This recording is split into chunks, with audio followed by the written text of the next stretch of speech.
Black dads nurture. It is safe to be a nurturer. Your nurture and your love is so important. Your nurture is empowering. As a man, you want to lead and you want to lead to empower people. You should be able to continuously value in yourself without feeling compromised. We need each other, aka women really do need you. Welcome back to the podcast. I started this podcast as a way to help Black men in all aspects of our lives. Studies show on average we lose 2.8 years of our life when we're under heavy stress. And I think we can gain those 2.8 years back if we express ourselves healthily. Stick with me as I interview therapists, doctors, advocates, activists, and friends about how we can be better as Black men and as a Black community. If you're not subscribed to us on YouTube and following us on Instagram and TikTok, you'll definitely want to do that. Without further ado, let's get into the episode. Listen, y'all. We back with another episode. We're here with Juju. Juju and I were having a conversation before the episode, and I like to call classic episodes before we have one. So, Juju, I'm just letting you know this is going to be a classic. I already know. Come on. I can tell from people's energy. And we already just had a classic that we recorded. So you're kind of sitting in good energy already. You feel me? So I'm excited. Before we get started, we talk about everything we're going to talk about. I want you to tell the people who you are, what you do.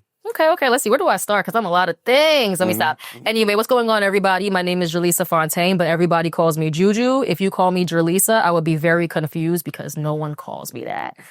Anyway, I'm the founder and CEO of HuCapital. If you don't know what that is, we are an AI-powered social network for professionals and founders based in New York City. So whether you are in tech, media, healthcare, wellness, whatever the case may be, we're bringing back the power of broad. When you think about technology and building things for particular niches, people are always telling you hone in on a very specific thing. But what I've definitely noticed about like our audience in particular is people want to meet people, not just in the industries that they're in. They want to meet them in other places and spaces as well. And I'll give you an example. Let's say, for example, I want to build a technical product. But like, I need to launch a creative marketing campaign. I don't know creative marketing people, right? Like, where's the spaces to make sure that you're actually intermingling with people who don't do what you do? But if you come together and collaborate, you can make very powerful things. Yeah, you do that at HuCapital. You come to us. So I'm building that right now. Our beta launch is happening next month. It's supposed to happen this month, but you know, things happen in tech. Here we are. But my background's actually in product management. So if you're familiar with product managers, basically our job is to basically manage teams with different skill sets to bring life to a product that is going to end up in the hands of a lot of different people. So that's me in a nutshell. I'm from the Bronx, New York. Come on, baby, Bronx. And I'm a good time. That's it. Listen, Juju, like I said, you got good energy. I'm loving it. One of the things I wanted to talk to you about is your upbringing, right? So you talk about you from the Bronx. Have you always been in the X? And if you have, great. But if not, like how did your upbringing start? And like, what's the dynamic with your parents? Like, what was that like? Oh, for sure. It's so funny because first things first, really excited to be here. Thank you for even having this platform. Come on. Thank you. So I have a best friend named Magic. Okay. So if you follow me on social media, you'll probably see Magic all over it in my stories. But she and I always have this conversation. We're always talking about how people see what we do. People are proud of what we do. People love to be around us. They love our energy, but people don't really know our struggle story. Right. And that's actually very intentional. To be very frank, and this can be perceived in different ways, I don't really share my struggle story, mainly because of my experience in college. Okay. When I went to college, I met a lot of like well-doing middle-class Black people. Okay. And I noticed that like a lot of the things that they wanted to do were things that people who struggle actually feel like they have to do, aka engage in like scamming and selling drugs and all that stuff. And I realized that some of them felt the pressure and need to do those things because like being Black means struggling, and being Black means having to do things that you shouldn't have to do, but you do it to survive. And I feel like there's a certain Black guilt associated with well-doing Black people. And I just feel like it's not irresponsible. Like, your story is your story. If you have a struggle, you should share it. But I don't want people to always feel like being Black is synonymous with struggle. And if you don't have that story, you're not Black enough. So I give that context real quick because that's the main reason why I just don't share that much. But we're here today though, so we're going to share it. Anyway, yeah, I'm not gonna lie. Your typical inner city Bronx girl. Typically grew up in very low income households. I'm very proud and fortunate to know that my parents were always able to make sure I had food on the table. I was always sheltered. But even though I was always sheltered, I wasn't always sheltered in the best spaces, meaning that, I grew up in households where there's a lot of people in a space where there's one bedroom. Right. I grew up in spaces where it was me, my little sister, and my mom sharing a one-bedroom apartment. I grew up in spaces where it's me, my mom, and my little sister, and my aunt living in her one-bedroom apartment. And when I say living in her one-bedroom apartment, rightfully so, the one bedroom was hers. The living room was ours. Right. So you have one woman, two children, sleeping on a pull-out couch. And at some point, I look at my mom and my sister and I say, we getting a little too big for the three of us to be on this pull-out couch. And, I spent like a year and change sleeping on the floor in the projects, right? And it's like, these are not ideal circumstances, but it is your circumstance. And while I'm very fortunate where I had my father in my life, his work schedule didn't permit, for him to take me out of my mom's household and bring me to his. So he always had a plan where when I was of a certain age where I can kind of be home alone-ish for a certain time frame and I can move a little bit more independently, he would create a space for me to be removed from that environment. However, let's be honest. No matter what the struggle is, you're talking about a father taking a child away from the household of a mom. That doesn't really sit well with a lot of people. So even though the intention was to take me out of that, outside of the financial part of it, it's like, damn, like, you're going to leave your mom. There might be some issues with that. And there were a lot of issues with that. But we'll talk a little bit more about that later. But yeah, like I said, Bronx girl, very humble beginnings. I come from a Caribbean family. If you're familiar with the island of Dominica, no one is. It is not Dominican Republic. It's not. Well, Juju, thank you. Yeah, you're welcome. Say, you from New York? No. I make sure I catch people with that right away. No, it is a small Caribbean island. I was like, what you mean people not familiar with it? We know they on it? No. It is so funny because whenever I say that, they're like, what do you mean it's DR? I'm like, wait, I didn't finish. Let me finish. Let me finish. Let me cook. And you let me cook. You did let me cook, though. I appreciate that. No, very small island. The population is probably less than 60,000 people. Okay. It's like next to islands like St. Lucia or Guadeloupe, which you probably don't know of either. But if you do, that's great also. So first generation American. But yeah, that's my upbringing in the Bronx. Okay, so tell me about, so you said your dad took you out of the home with your mom. First of all, how old were you and what was happening around that time where you feel like it kind of caused, because it kind of sounds like it caused conflict a little bit. So take me through how old you were, one. Okay. And where, if you can, or want to, where the conflict kind of started. So first things first, I was about 14 years old. This is during my first, quarter semester. I forgot how that goes in high school. But let's say my first quarter of high school. I went to DeWitt Clinton High School in the Bronx. My dad came to a conclusion where he was getting married and they were going to get a home that had 2 bedrooms. Okay. And if there's an extra bedroom, well, who else but me should be in it? I'm the oldest American child. I'm the one where it's like, I'm entering a new phase of my womanhood and space might be necessary. And he wanted to make sure I had that space. Okay. So that was the good part. The bad part, to your point, is I did have a very complicated relationship with my mom growing up where my mom was always present. Presence was never in question, right? Like, I live with her for the most part. She's coming to my parent-teacher conference. My parent-teacher conferences. We're running errands together. Like, I'm with her, right? But this sounds really sad to say.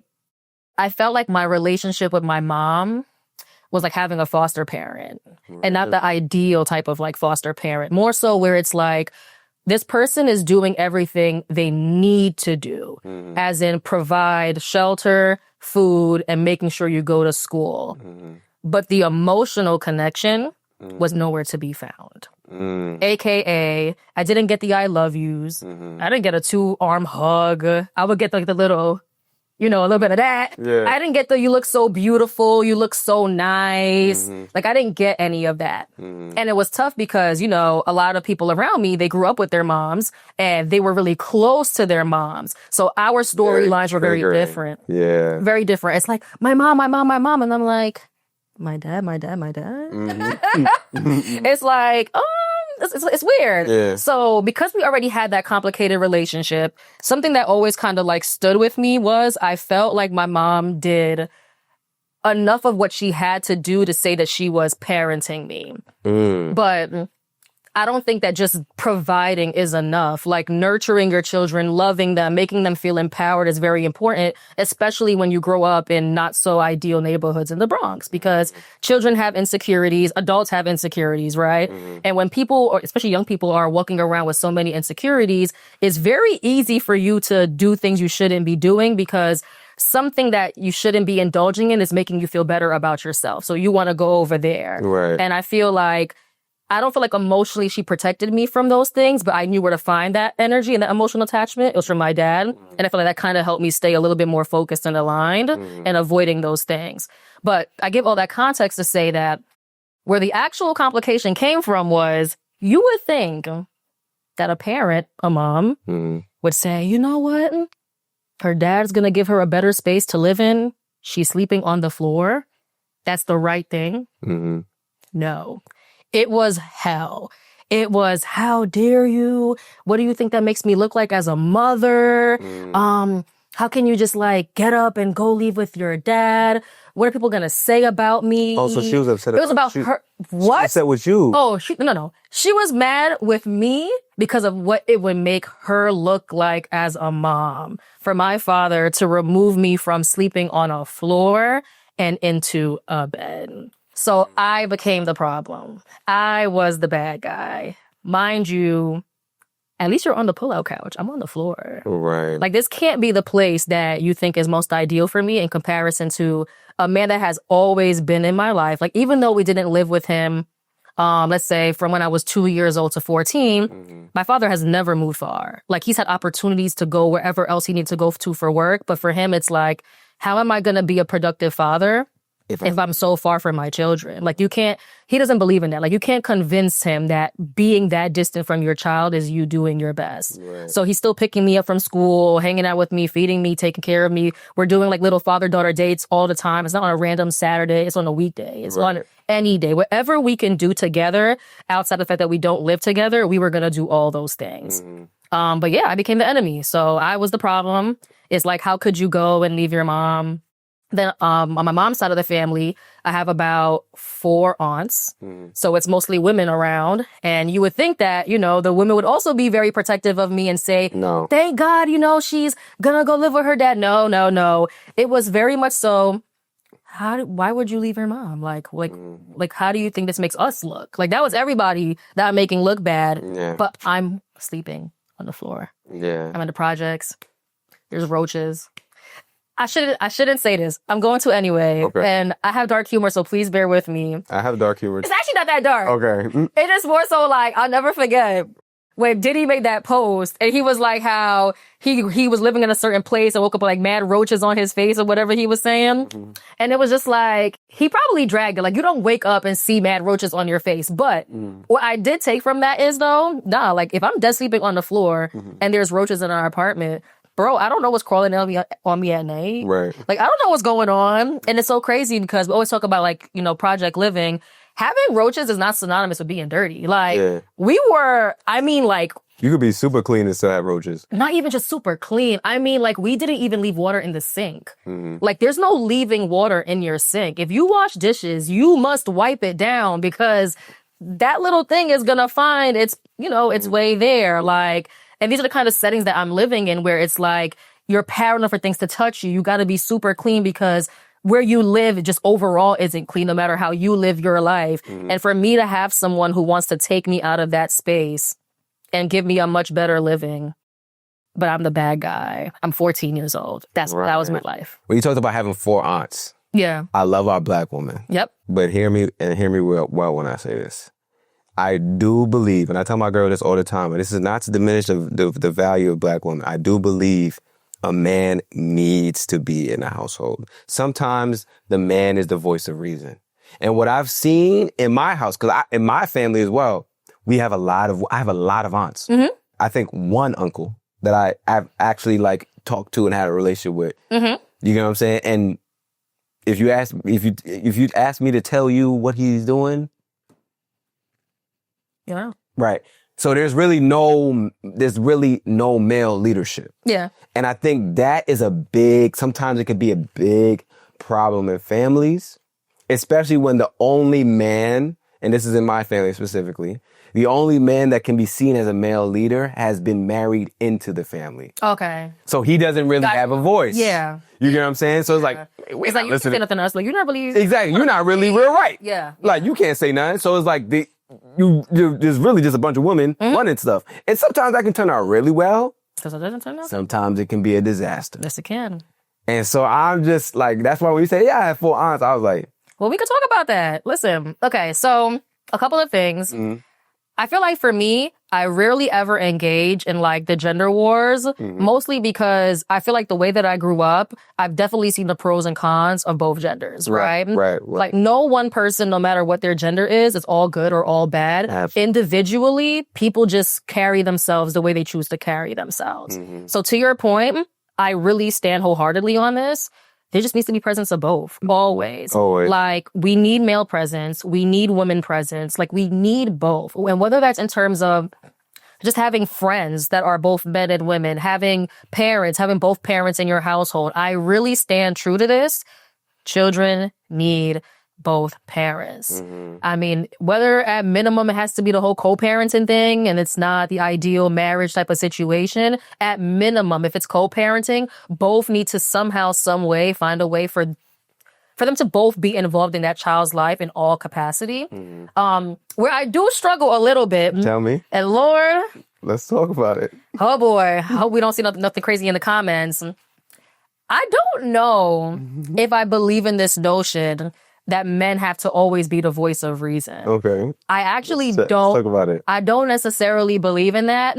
I don't believe in that only because when I hear things like that, a person saying it may not mean it this way, but a person listening to that would think that if people keep saying the man is the voice of reason, people will hear that and translate it to the woman's voice is the voice of unreason or lack of reason. And I can't agree with that because I've encountered a lot of women who are very much so reasonable, who are very much so, their head is on right and they're fair people. And I don't think that anyone, including yourself, means harm to it. But like, I think that I'm privileged where I've always had a strong balance of both women and men presence in my life, whether it's at a child-to-child level or adult level or senior to adolescent level.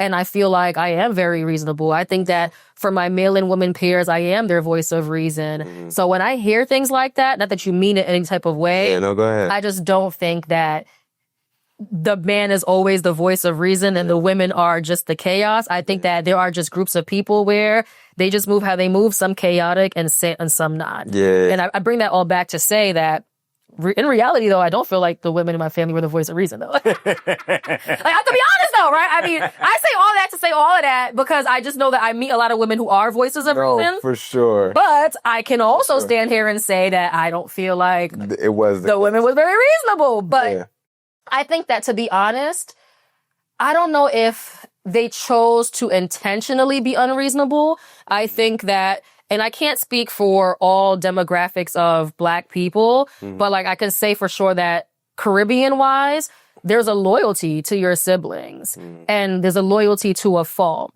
And I feel like even though people knew that my mom was unreasonable, there was a need to protect her, even if that meant saying things to me like, it's your mom. You know how she is. Right. What do you mean that's how she is? Like, it's impacting. Y'all kiss and love on y'all children no matter what bad things they do. And I don't even do nothing bad. So where's that for me? I can't hear you defend if you do a lot better than that person. I want to see you help her rise to the occasion. Yeah. And I also want to see you all.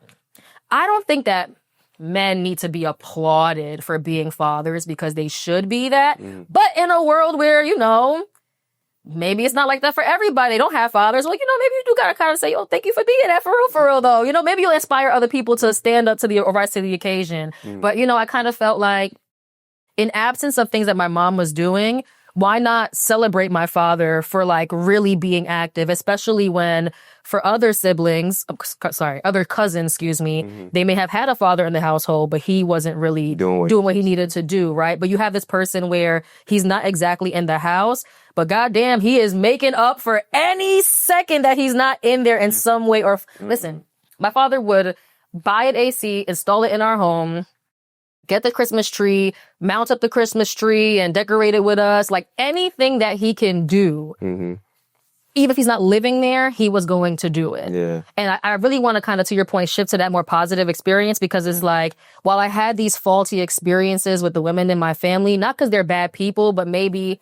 they're misaligned, unreasonable, maybe they're loyal to a fault, whatever the term may be. I think the best part of it all is, for me, I always chose to invest my energy in people and communities that favored me, right? Because I thought I was pretty cool. So it's like, why am I going to ponder on the negativity when there's a bunch of positivity on this side telling me like, nah, you mad smart. Yeah. You so fun. You so cool. Like, you a vibe. Like, I want to be around you. Then I have my dad kissing me, hugging me, loving me, championing me. I mean, I'm like a little short, round, roly-poly, chubby girl. I had a little unibrow at a point in time. And it's like, you don't feel like you look that good. Like, you don't feel all that. But it's like, there's this male figure in your life, your father, and he's constantly saying to you, nah, you beautiful. You so pretty. Oh my God, look at you. Oh my God, hugging you, kissing you, telling you like, nah, like whatever you think you are, like you're that. Yeah. He didn't use those words, but whatever his version of that was. Yeah. And it's like, okay, I have so much negativity operating around me. But then on the other side of that, there's so many other great things and great people and words being said to me. What decision do you make? Do you ponder on that, or do you ponder on this? And I think that having my dad say all these amazing things to me and constantly remind me that I'm as great as I think I am or can be, that right there was like the perfect foundation for me to do anything that I'm doing now. So for me, it's like, scratch that negative. Like, nah, I can't take that negativity everywhere I go. I'm going to take the positive with me. All right, I'm interrupting this podcast episode to let you guys know to leave a review on the podcast. Please, please, please, if you are listening to this episode and you're finding value in this episode, you're enjoying the conversation, or you've enjoyed a previous episode or conversation, and it's safe to operate your phone right now, please leave us a review. Your review is a free and easy way to support us, and it helps us reach more people like you. We're on a mission to build a stronger, more connected Black community, starting with Black men. And you can help us on that mission by taking a minute out of your day to leave a review. Your review helps us generate more listeners, which in turn generates more revenue, allowing us to expand the platform even further. So please take a few seconds out of your day. I know you're busy. I understand. I know you're doing a lot, but it will help us greatly if you would just take a few seconds out of your day to leave a review right now. Did you leave a review yet?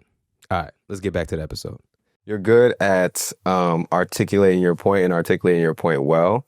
And I think that's something that needs to be applauded. Not because I'm just saying it just to say it.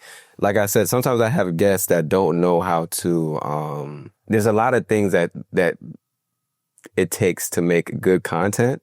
Part of it is storytelling, but also storytelling with an ending and like the parts of stories, but also having a way to segue into other things. You just did all that. So I just want to applaud you on that. I do have questions for you though. What's coming though? Yeah, we're gonna talk. I'm an open book, Juju. I love it. I can tell. I love it. Second thing I want to say is I'm so glad you challenged me on that point of like the voice of reason, because I was thinking about it as you were talking. I'm like, I've always had this thought process, and maybe that's why my girl gets on me when I say this. I always had this thought process that if I had a patriarch in our family, on my mother's side of the family, things would have been better.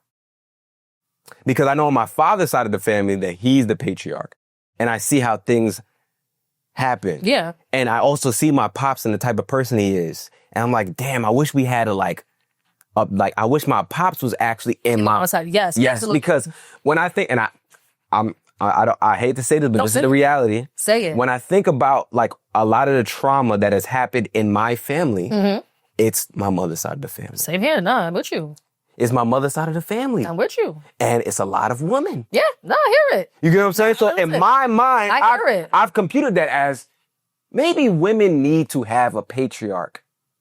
But what I realized from what you're saying is it's not that women are unreasonable. And that's not what I'm saying. It's not that women are unreasonable. It's just that balance is so necessary. I agree. When there's an imbalance, children are raised in ways in which they probably wouldn't have been raised. There's things that go unseen because there is just a lack of insight because you're not thinking about it from those lenses. Yep. Men normally, like we know, are more protective. Yes, they are. Like I know when I have kids, there's just certain things that just not going. No, I hear. Listen, we talk about You get what I'm that. saying? I hear that. There's certain things that just not gonna fly with my kids.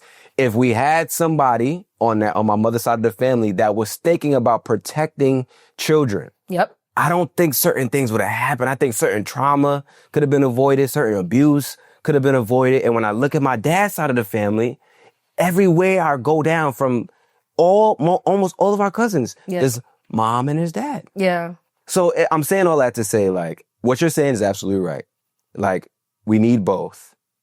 And I just feel like, from my lived experience, I just wish we had more male, like actual men that could lead and had a voice, at least in what was going on. Not saying that they're the final voice, but had some type of voice or insight into what was going on because of the way that they think about things and the way that I think about things as a young man now. Like, I'm like, there's no way, there's no way in hell. Like, when I think about some of the stories my parents have told me, I'm like, yo, how was this going? How? Yeah. Me at my age now would never allow something like that. So I can't imagine being even older and thinking that was okay. But I think part of it was it's a lot of women and there's certain things that just that aren't priority in those spaces. Yep. Like for me as a man, I'm like, there's no way. Hell no. But women are like, whatever. It's all right. And you're like, no. Babe, no, that's not happening. No, stop it. Stop that right now. And I'm causing hell. Not fighting nobody, but there's no way. You're not bringing my child. No. So that's all I'm saying, Juju. I still challenge this notion every time, only because Go ahead. I think even as a man, right? Let's just say as a man who believes in the patriarchy, right?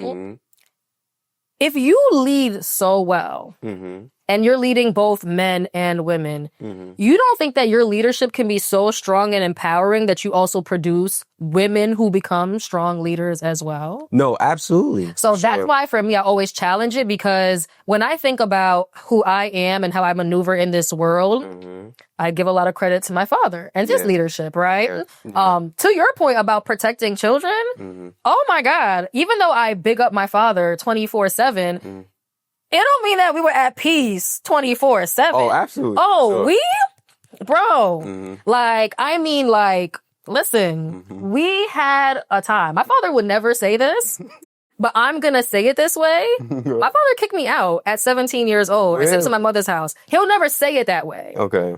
What he'll say is the way he actually said it, which was word for word. He said to me, the things that you want to do and how you want to live, I think are going to harm our relationship. And I think that maybe it might be best if you try going to your mom's again. Man, you're kicking me out the house. Like, thank God I have another home to go to. And you are sending me specifically to someone else's home, but you are kicking me out. And the reason why he was kicking me out is because, to your point about a man's leadership, a lot of that leadership comes with protection. And whether we like to say this or not, protection to an extent has to do with control. And nothing's wrong with it. People have to stop being so sensitive about words. Like, control is just a word. Like, you're trying to keep order of something. It's not always like I possess you, I own your something. But if you are trying to protect something, you are trying to control a situation. And I can admit, while I had good grades, I was getting my 90s, I was in the honors classes, I was a smart kid or whatever. A student. I want to be outside. Like, I love to be in these streets. I wanted to be outside any chance I get. I knew that's what it was. Come on, like. I knew that's what it was. And you know what? And it doesn't mean you was doing anything wrong. And sometimes I was. Okay. Sometimes I was. All right, let's be real. But you know what? I wasn't like on some like selling drugs or like doing hood shit, part of my language or anything like that. The wrong that I was doing was, you know, I was that girl that always had a boyfriend. Like growing up, I was that girl. My nickname was Cuffmaster Flex. That was my nickname. Like I just, for whatever it's worth, I just always had a boyfriend as a kid. Like, so between like, you know, hanging out with my friends, you know, they may be fighting and doing all kinds of things. You know, I'll enjoy the entertainment of it. But, you know, I always knew when to leave. But I would leave with my boyfriend. And obviously, as a father... That's highly problematic. And it's a problem. So we will butt heads because I want to be outside. Oftentimes we're doing the right things like extracurriculars and etc. But on the other side, it's, I want to see my friends go out and fight. And I want to go hang out with my boyfriend. But I'm not fighting. I'm, you know, keep it demure. And I don't need my boyfriend. Like, that was my life in a nutshell. So I say all that to say, I get it. Like, I think that how we grow up and what we experience around us definitely, like, not that it controls, but it definitely positions our thoughts and our opinions on certain things. Once again, like, if someone believes that everything needs to be patriarchal, like, I'm not going to attack anybody's POV. For me, I just can't always agree with that because I trust in my leadership. I trust in my ability to be fair. I think that I've been very fortunate and privileged where I've always had male and women peers around me look to me for advisement and leadership in things. And it would be a disservice to myself to give a system so much credit to the point that I disadvantage or I lower the capability of what I can do as a woman. So that's why I always have a hard time with these things. But all in all, I say that because, like, even though I know what I'm capable of, I'm always still going to say, like, being pro me being in these spaces and doing what I want to do should never equate to being anti-men being those things, right? Because I want to see men lead. I think about the male friends that I have in my life, like shout outs to Jerry and shout outs to JR. Like, these are men that I've kept close to me as friends because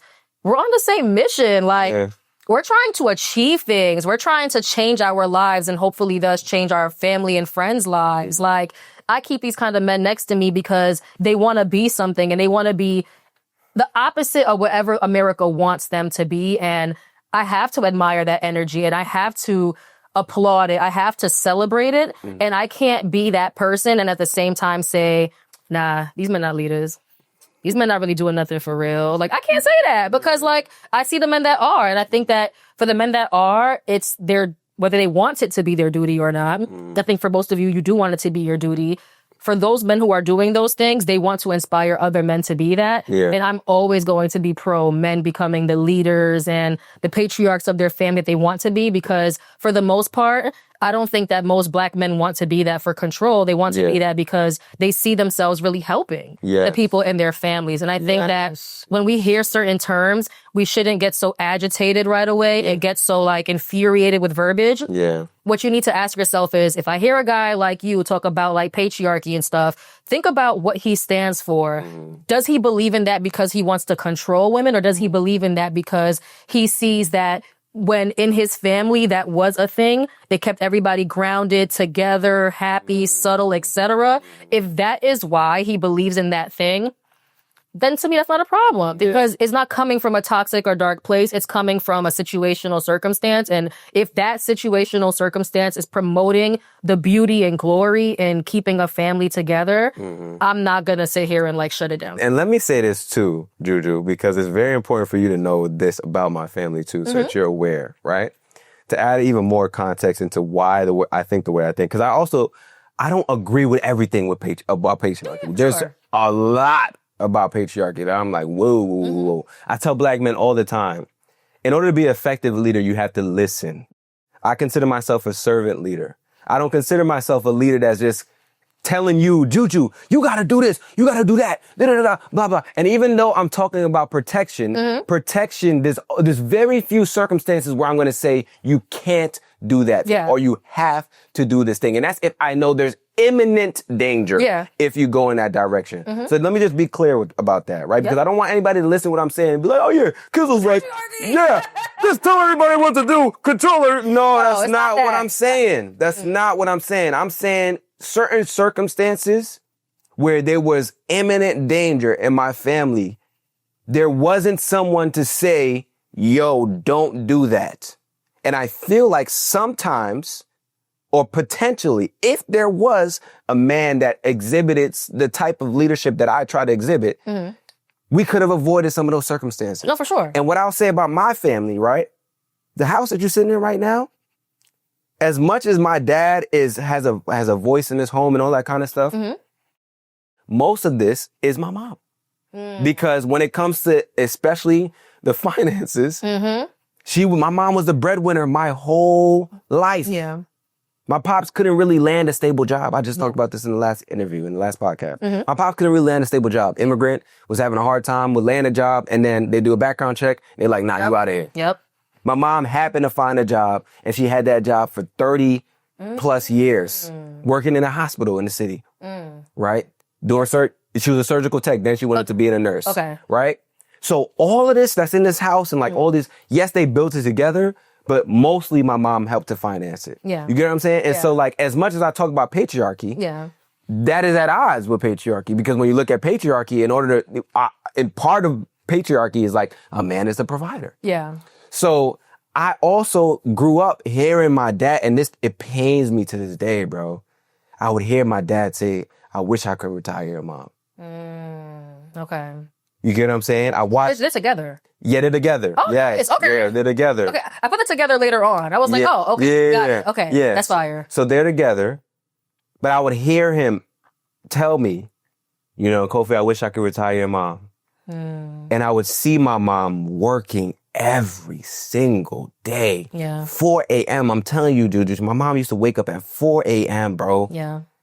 Go to work, get out the crib by like 4:30. If I saw my mom at 8 p.m., that was a good day. You get what I'm saying? Working even later than that. Yeah, she was working even later than that. Yeah. So part of my views around like men being leaders and providers is impacted by that, because I saw my mom work so hard, and I saw how it broke her down. Yeah.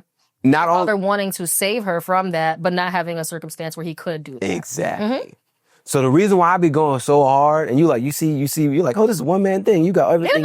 He's doing his thing. You know I saw the setup. I was like, wait, where's the producer? Where's the videographer? He's like, no, it's me. Hello. Right here. Yep. Hello. Yep. Right here. Reason why I go so hard is because I'm sitting in the home of the woman that worked so hard to make sure that we could provide, or that she could provide for this family.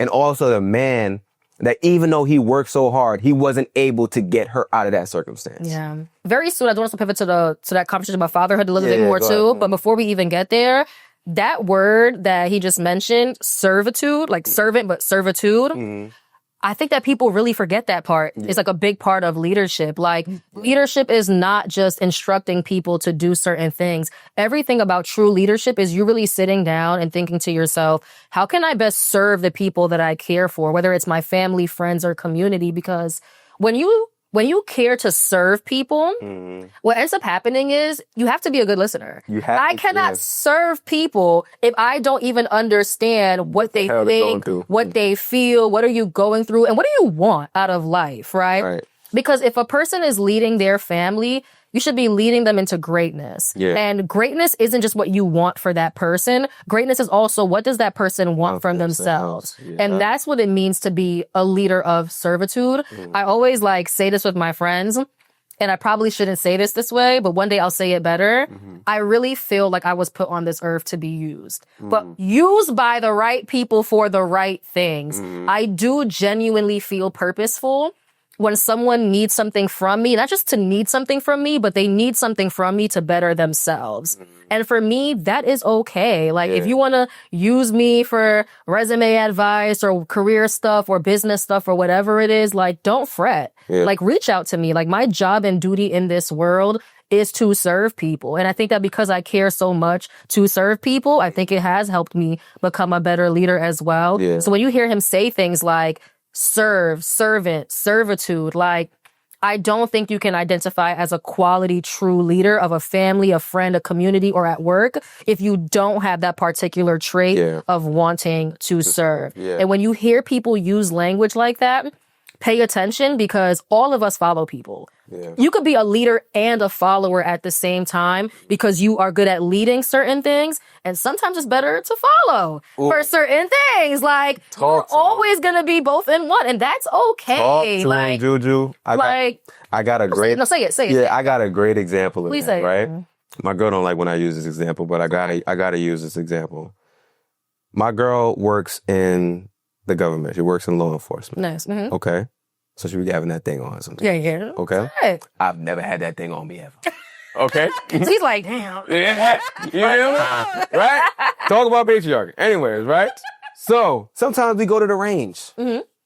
I remember the first time I went to the range, I'm like, and you know what I'm saying? No, they be out there. Shoot. Yeah, they be out there. I'm like, yo, we are unprepared. Yeah. We unprepared. No, we really are. Yeah. Anyways, right? So we go to the range. I'm in there. I'm in there for the first time. I'm seeing guns all over the place. I'm seeing people walking with guns. They talking about ammunition. I don't know nothing. Yeah. Call of Duty didn't prepare me. Yeah. I don't know anything about any of this. Yeah. My girl is walking me through all of this. Yep. Who's leading in that moment? She is. My shorty. Why? Okay. Because she has that experience. That's it. What sense does it make, Juju, for me to go in there and be like, all right, guys, I play Call of Duty. Where's the AK-47?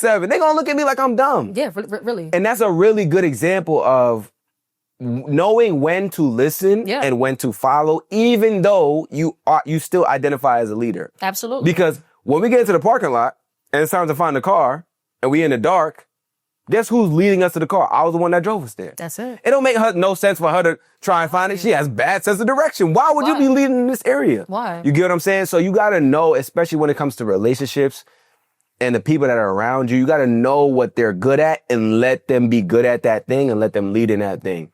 Do not stop people from doing what they do naturally and doing what they do naturally well because you feel like you need to be prideful and have this ego. Like, I don't get into all that. Drop that.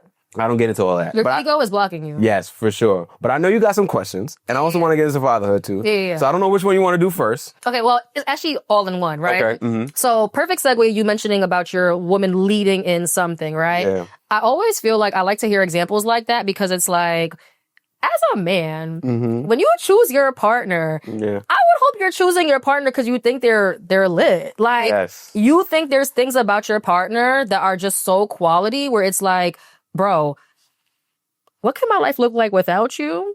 What's my life looking like with you? Damn, I like how it looks with you. Like, you just add value in all these different ways, and having you makes me better, right?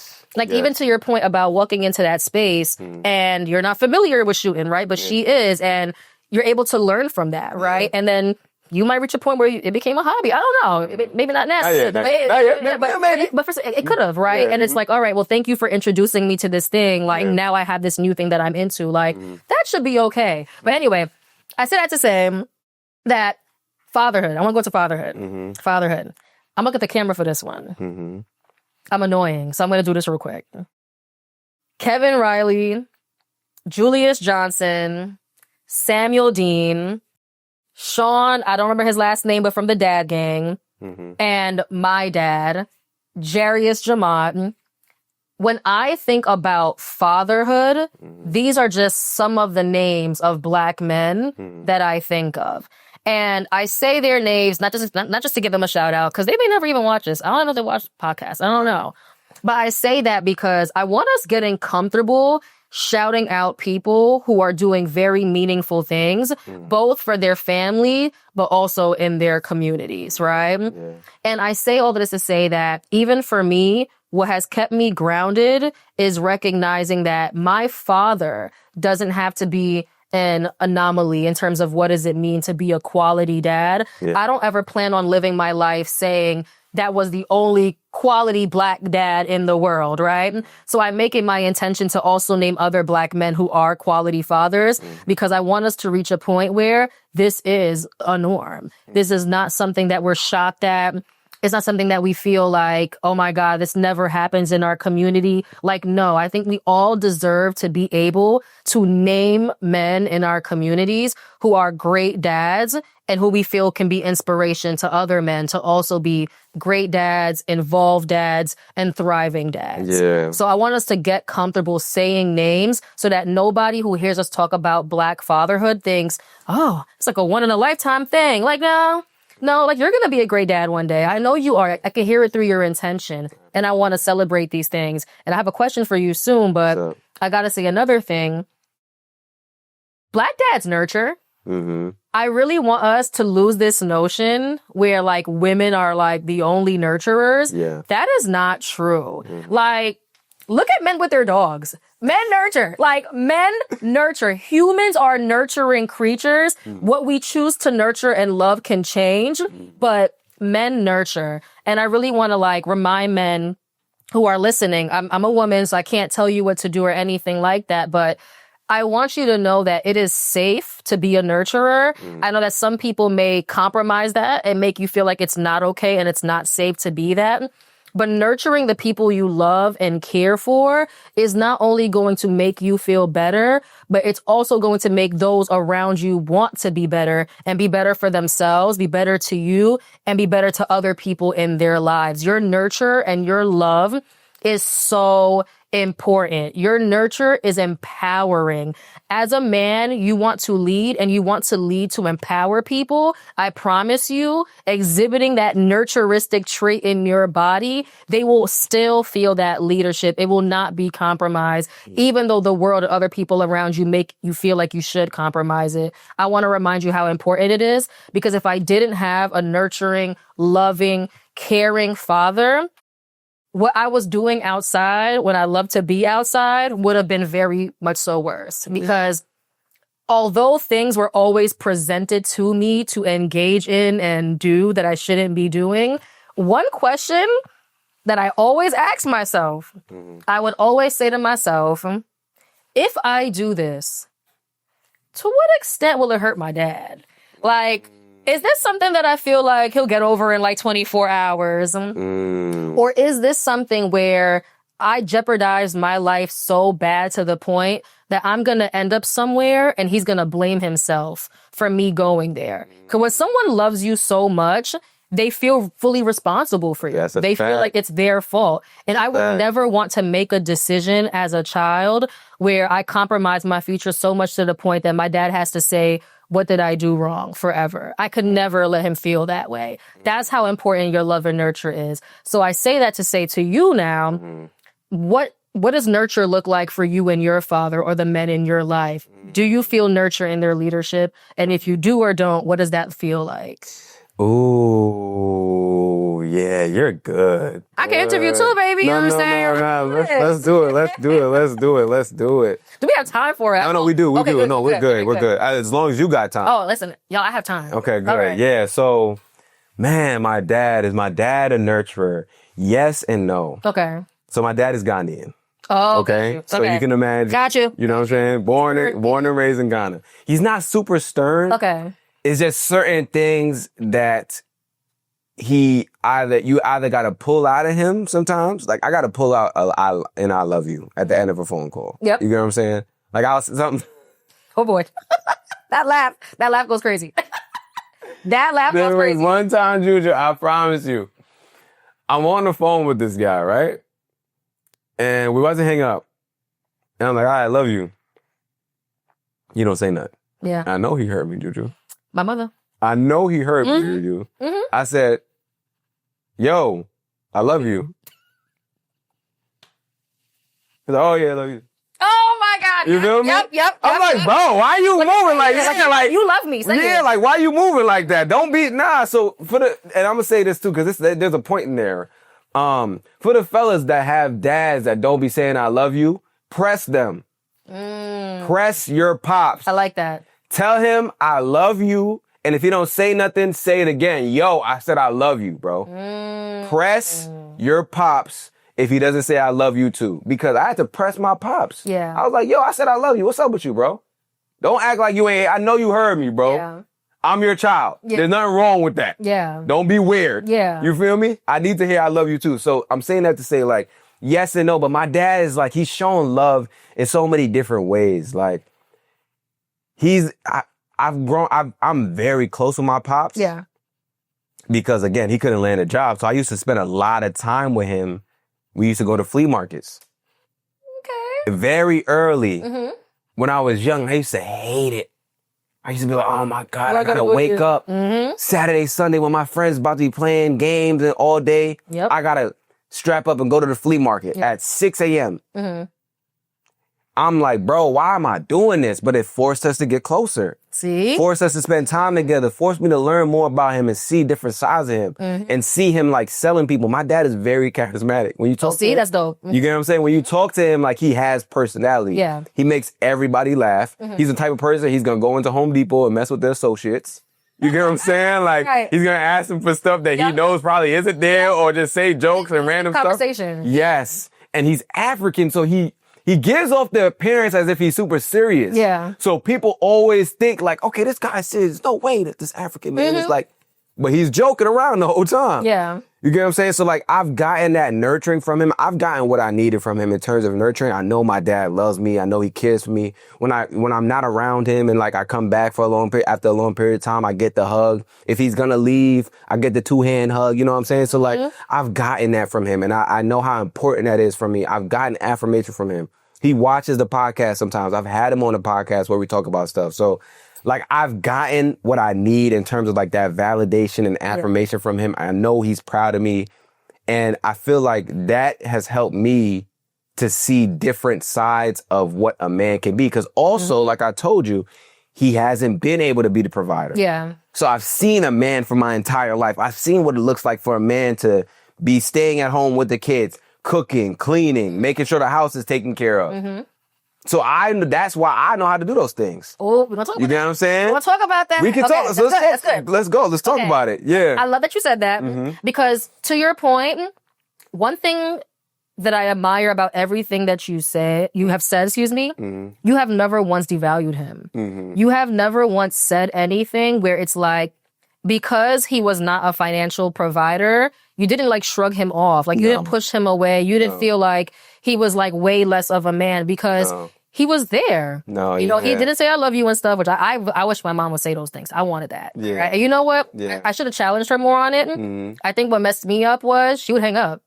Oh, she would hang up. No, she would hang up. Oh, yeah, I'm gonna call you back. I wouldn't have heard this story when I was younger because I would have called back. I'm gonna call you back. Instead, if I said I love you and she heard it and hung up, it just destroyed me. Like, it hurt. It hurt bad. Because it was like, it's a tease. It's like all my friends' moms in glory say I love you. Yeah. Why are you hanging up on me? But if I heard what you just said, maybe I could have pushed that out of her a little bit more. Yeah. I just didn't feel the need to challenge her on it because her sisters did it to their kids. So it's like, why can't you be like that? Yeah, like, because I mean, they defend you for everything else. Like, why can't you do what they do so that we don't have to have these problems? But I admire everything that you said because you still valued him.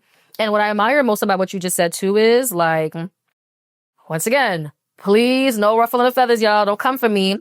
But like, no, I feel like you watching him like cook, clean, etc. Like, I know people love to make it seem like those are gender roles. Those are survival roles. Those are survival skills. I don't care what anybody says. Like, these are all things that everybody should know how to do. Like, I just feel like, you know, you watched your father do all these things, and now you can do those things, and now you making the big bucks as a product manager too. So you got those skills, and you got the money-making skills. And I just feel like there's not always gonna be somebody there for you as an adult who can cook and clean after you. Like, you're gonna have to do it yourself. And I've been to some homes, and I could tell some of y'all probably should have been doing some of that too and learning some of those skills. But I say that because my dad did work, and he did make his money too, not a lot, but he made us pay his bills. But I learned how to be independent because I watched my father properly take care of himself. Although he has had another wife or has had other girlfriends or etc., when they're not there, it's not like his house is a mess. It's not like there's no food being made. Whether those women were present in his life or not, he can still do all things. And for me, that was empowering because I know I don't want someone to feel fully responsible for me. I believe in balance. I believe that if someone comes into my life, we should be helping each other out with whatever we're really good at. Yeah. But I don't want someone to feel like, you know, like, how do I say it? I don't want someone to come in and feel like they have to completely do all things for me. I can't do anything for myself. Yeah. And I feel like for as men as well, like, being a financial provider is great, but if you don't have someone to help take care of you, you should want to have some of those survival skills where you can make a pancake, not just cereal, but, you know, maybe you could boil some rice and make a little stewed chicken if you must, you know, like. Yeah, that's a fact. I'm not gonna lie, as a woman, I'm sorry, like, I always say this, I'm sorry, y'all. Say what you said, say it. I date Caribbean guys because, you know, I like guys that can cook, for real, for real. I'm not that only Caribbean guys could cook, don't get it twisted. My bias is Caribbean food, I love Caribbean food, but, like, you know how fire it is to, like, see that a guy can, like, dead take care of himself. He can cook. His place is well kept. Like, to me, that's also exemplified leadership. Because you can maintain your own, but it doesn't mean that because you can do all things, you should always do all things. Because if someone comes into your life, you can make a decision and say, all right, listen, we could both really do anything. Yeah. But should we both be doing everything? Right. Maybe not, right? So what are you really good at? You the better cook? All right. You do that. I'll do more to clean it. We'll find a balance in it all. But at minimum, having men in your life who can do these things, whether it's all great or some of them are greater than others, it just positions you to see it and say, I can do those things too. Yeah. I can take care of myself at minimum, and I can be independent and not have to have people in my life for survival. Some people keep certain partners or friends in their life because they feel like they need those people to survive. You want to have people in your life because you want them in your life. They add value to you, but you don't need to keep them around to the point that because they have this one value that they add, but they're pulling so much other energy out of you in a not so good way, and you're keeping them around for that one valuable thing they have. Like, no, if I have that too, I can let you go. Yeah. You deserve to be able to let people go if they're causing more harm to you than good. And I think that having those like home skills and survival skills are important. Yo, Juju, man. You know when you just, oh my gosh, man. You just made me think about this thing. First of all, I tell all men, you need to at least know how to make a few meals for yourself. That's it. You don't gotta be Gordon Ramsay out here. Nah, it's okay. Few meals, a few things for breakfast. And lunch and dinner normally is the same meal for me, so really it's just dinner. And that's okay. I know how to make a good, like, 3 to 5 meals right now. That's okay. I know how to make stewed chicken Trinidadian style. Okay. You feel me? I know how to make stewed chicken Ghanaian style. Okay. There's red stew, and then there's brown stew. That's it. There's curry chicken that I know how to make as well. Salmon is mad easy. I tell most men, start with salmon. Literally, like, you can barely go wrong with, just time it. Just time it. I tell most men, start with salmon.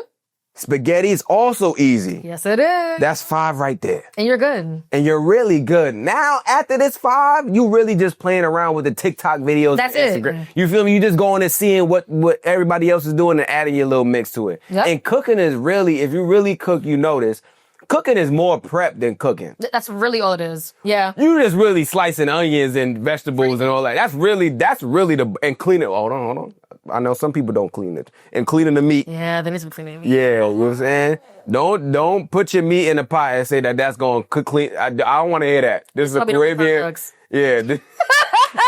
Listen, those potlucks, I'm not gonna lie. Like, I be a little scared. I'm not gonna lie. Let me stop. Go ahead. Nah, that's a fact. My girl always says that's why you can't eat from everybody's house. Can't. Can you see how they real? Listen, look, you gotta clean that meat. That's all I'm gonna say. That's it. You gotta clean it. So anyways, right? It's really more prep and cleaning than it is cooking. Once you prep and clean it and you season it, you really just spending like maybe 30 minutes to an hour cooking, depending on how tender you want the meat. Like, it's really not that difficult, bro. So if you one of those guys that really struggle with cooking, bro, take it one step at a time. First, learn how to clean your meats. Chopping and cutting onions and all these different kind of vegetables, that's mad easy. You can just go on YouTube and look and find that. Making rice, just get you a rice cooker, because to this day, I can't make some jasmine rice. It's okay. It's okay. Parboiled, I'm all good. Jasmine rice, every single time, soggy, it don't matter what I do. Rice cooker will get you right. Feel me? Put it in the rice cooker. You measure the water, you good to go. So get you a rice cooker for the rice. Pasta, you just throw that in the water, you good to go. Like, it's really not that difficult, bro. And I really say this because I don't want men, like you said, to think that you got to have a partner come in and do these things for you. Because one of the things I also believe in is you shouldn't have somebody coming in doing something that you can't do for yourself. Because if they not there, Juju. What you gonna do? Exactly. Like, they can be better at it than you. They can definitely be better at it than you. You still want to be able to do something. Exactly. That's And all it is. one of the things that in my relationship, I know my girl really has no care in the world for like what's going on. Like, she cares enough about what's going on financially with like bills and all that kind of stuff. But I still make sure she knows what's happening. Because God forbid something happen to me, Juju. She gotta do? She just know what's going on? She gotta know. She gotta know. She gotta know, like, yo, this is where the electricity bill is. This is where this thing is at. This is where that's at. And if she don't know, I'm not being a good leader. Yeah. Because part of also being a good leader is you need to also have a succession plan. If you're not here, what happens? You're a product manager. Yep. So you know, the one thing I always tell men to help drive this point home is when you're building systems and products, what you don't want to have is a single point of failure. Yeah. Okay? But what we do in our households, especially in the Black community, we love to create single points of failure. Yeah. We love to have men or women or whoever it is in the family that there's only one person that knows how to do that thing. Can't have that. There's only one person that knows how to bake that bread. There's only one person that knows what's going on with the mortgage. Yep. There's only one person that knows that this guy is dealing with this medical issue. We're creating all these single points of failure in our household. And a single point of failure is if that person passes or is incapacitated for whatever reason, now nobody knows how to do that specific thing that they know how to do. No, for real. So everybody needs to be aware of what the other person is doing, and not only aware of what the other person is doing, they need to know how to do it. That's it. So I try to run my household like I run my business, where there's basically a SOP, a standard operating procedure for all these things. Yep. You know exactly how to either pay the mortgage, the bills, whatever the case may be. You also know how to bake the breads and all the family secrets and the stories.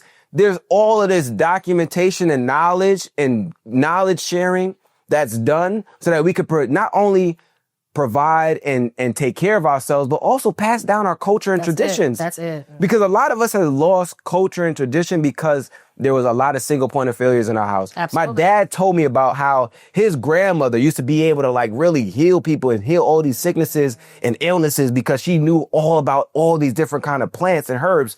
Where's that knowledge now? Right now it's a drill. So it's like, where's all that knowledge now? Because we didn't have a system of passing down this information.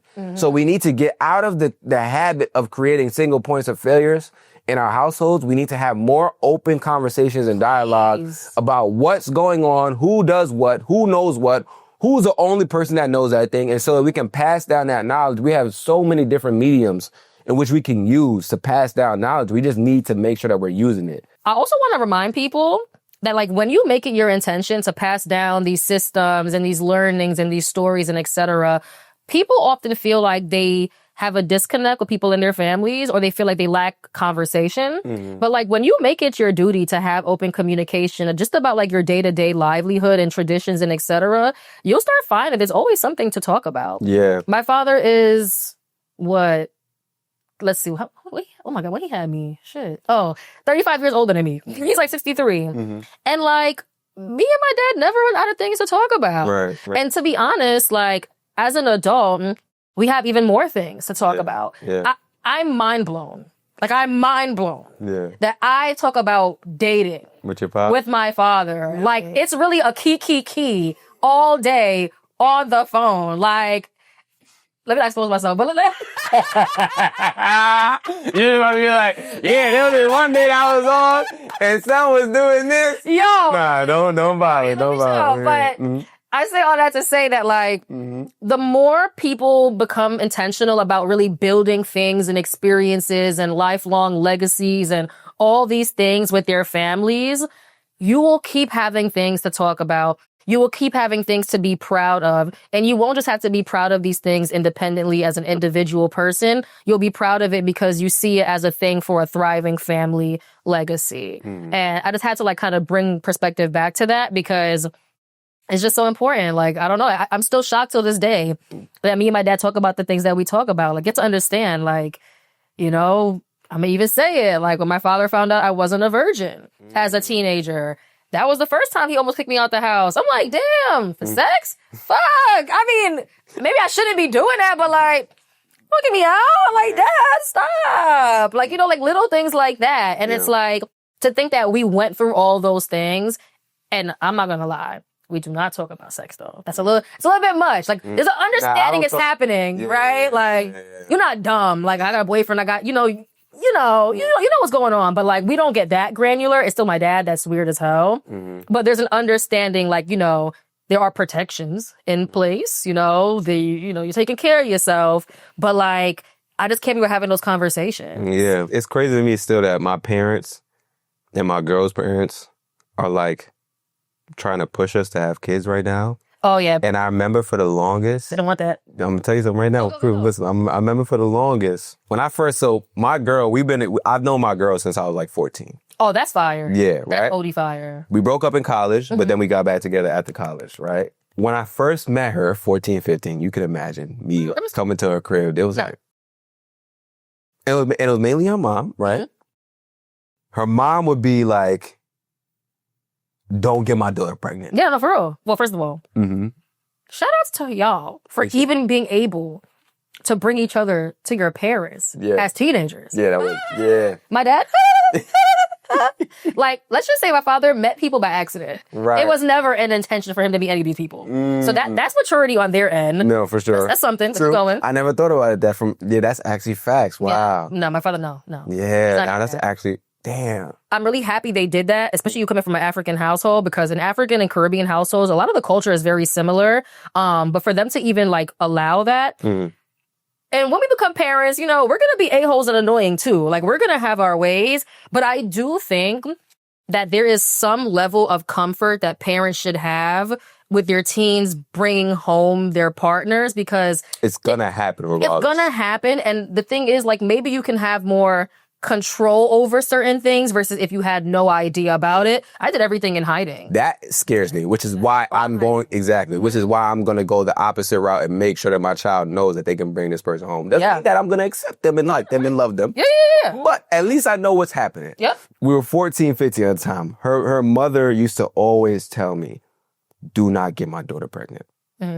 So for them to like be hinting at it now that we're older, I still always go back to like you told me not to. You said don't do that. Yeah, like what's happening now? Yeah, but now you're grown, you got a salary. Yeah, you're taking it from mad law. They're like, all right. You're like, yeah, y'all look good. Y'all think. You know what my mom be telling me? What? She said, you, and my girl's name is Naima, you and Naima think too much. I'm like, y'all, you made me this way. I'm so happy you said that. Wait, you telling me I think too much? I'm thinking because you told me to think like that. No, literally. Literally. It was so crazy. My mom calls me cheap. And hold on. I'm going somewhere with this, Juju. We can talk about that too. Go ahead. My mom calls me cheap, right? She says, you don't spend your money on nothing. When I first got my job, I was buying stuff all the time. You know what my mom told me? You spend it too recklessly. You're spending too much money. I said, Mom, I'm budgeting. I'm saving my bread. I only invest in camera equipment and my merch. That's really the only, and a jacket when I need it. Mm-hmm. You know what I'm saying? Yep. I'm only buying what I need. No, now she wants you to spend. Now you're telling me I don't spend enough money. You know why?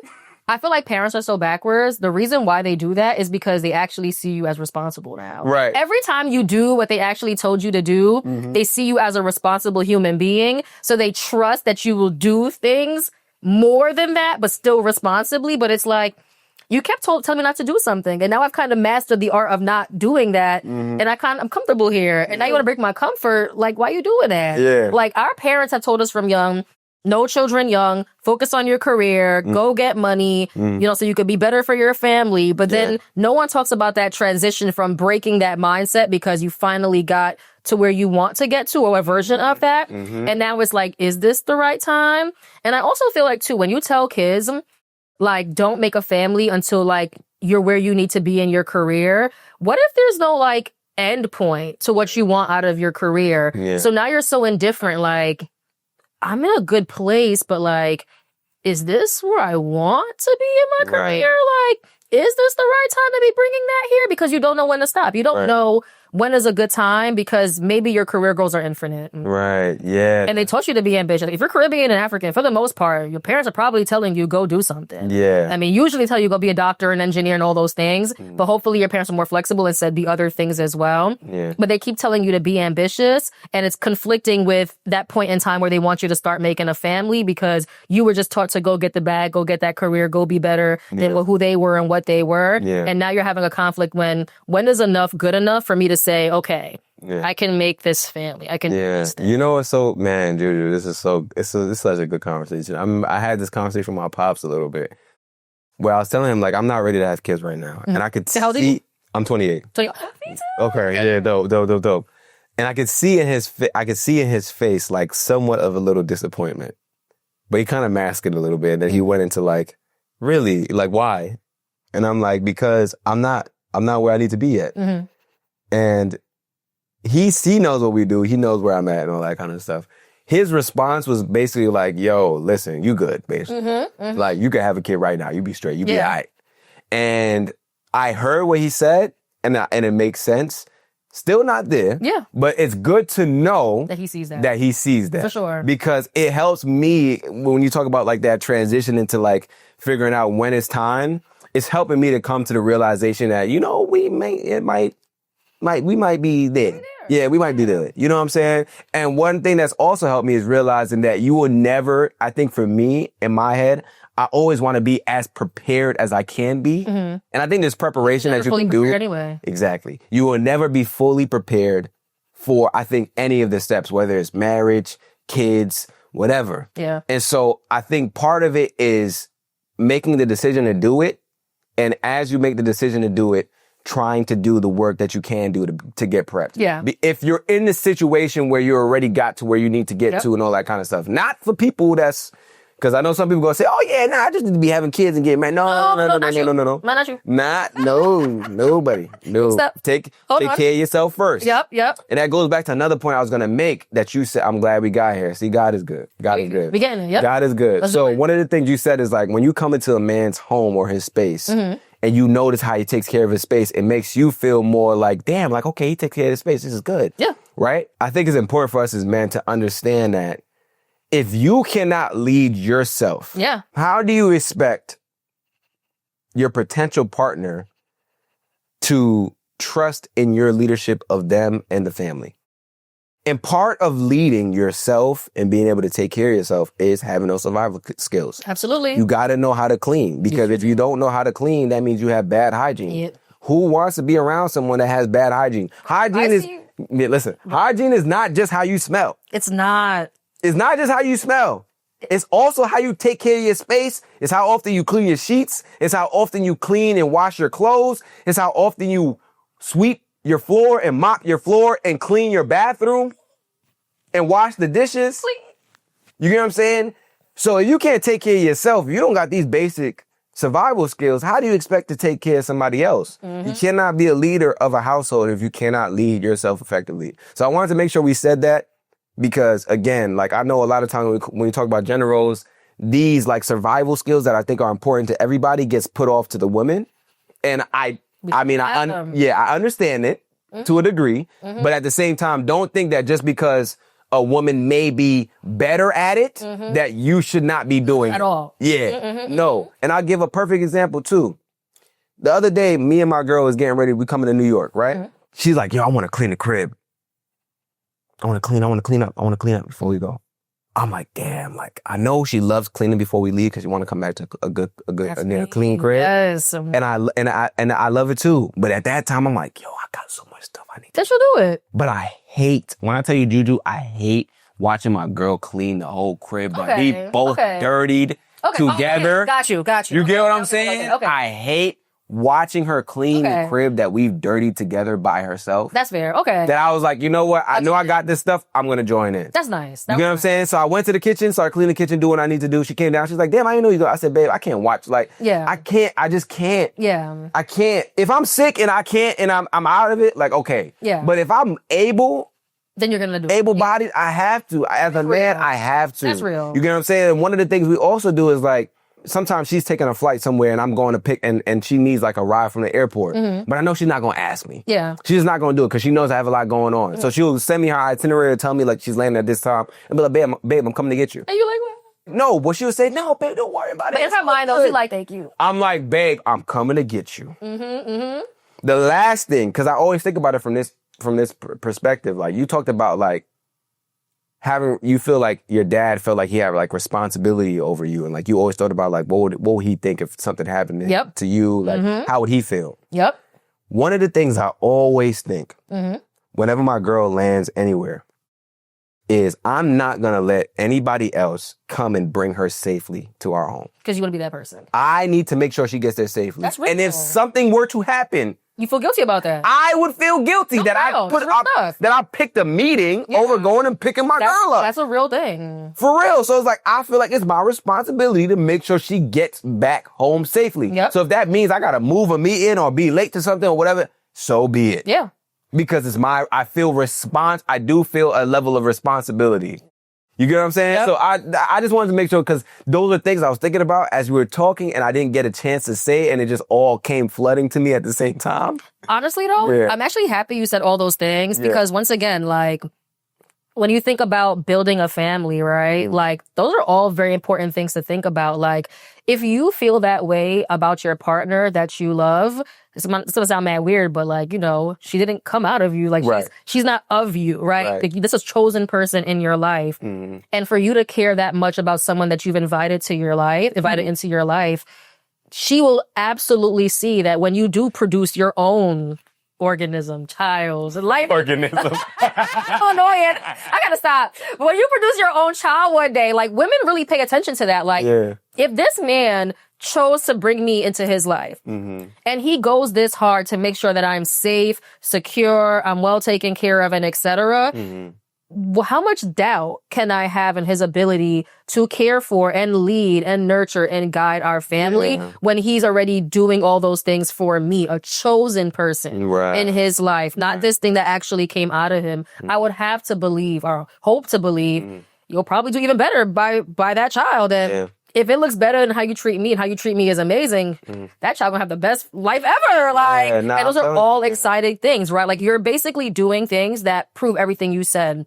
Leadership, servitude, guidance, and just wanting to create something that's whole. When you have that family and when you feel like it's the right time to have it, I think for everybody who's either your listeners, your family, or etc., they will see that you will be that as a dad. And like, they look forward to those things. So thank you for sharing all of that. Nah, for sure. And that's another, it's another thing too that I think about that's like, it's kind of like, I don't think about it often, but I should be more appreciative of the fact that her family even wants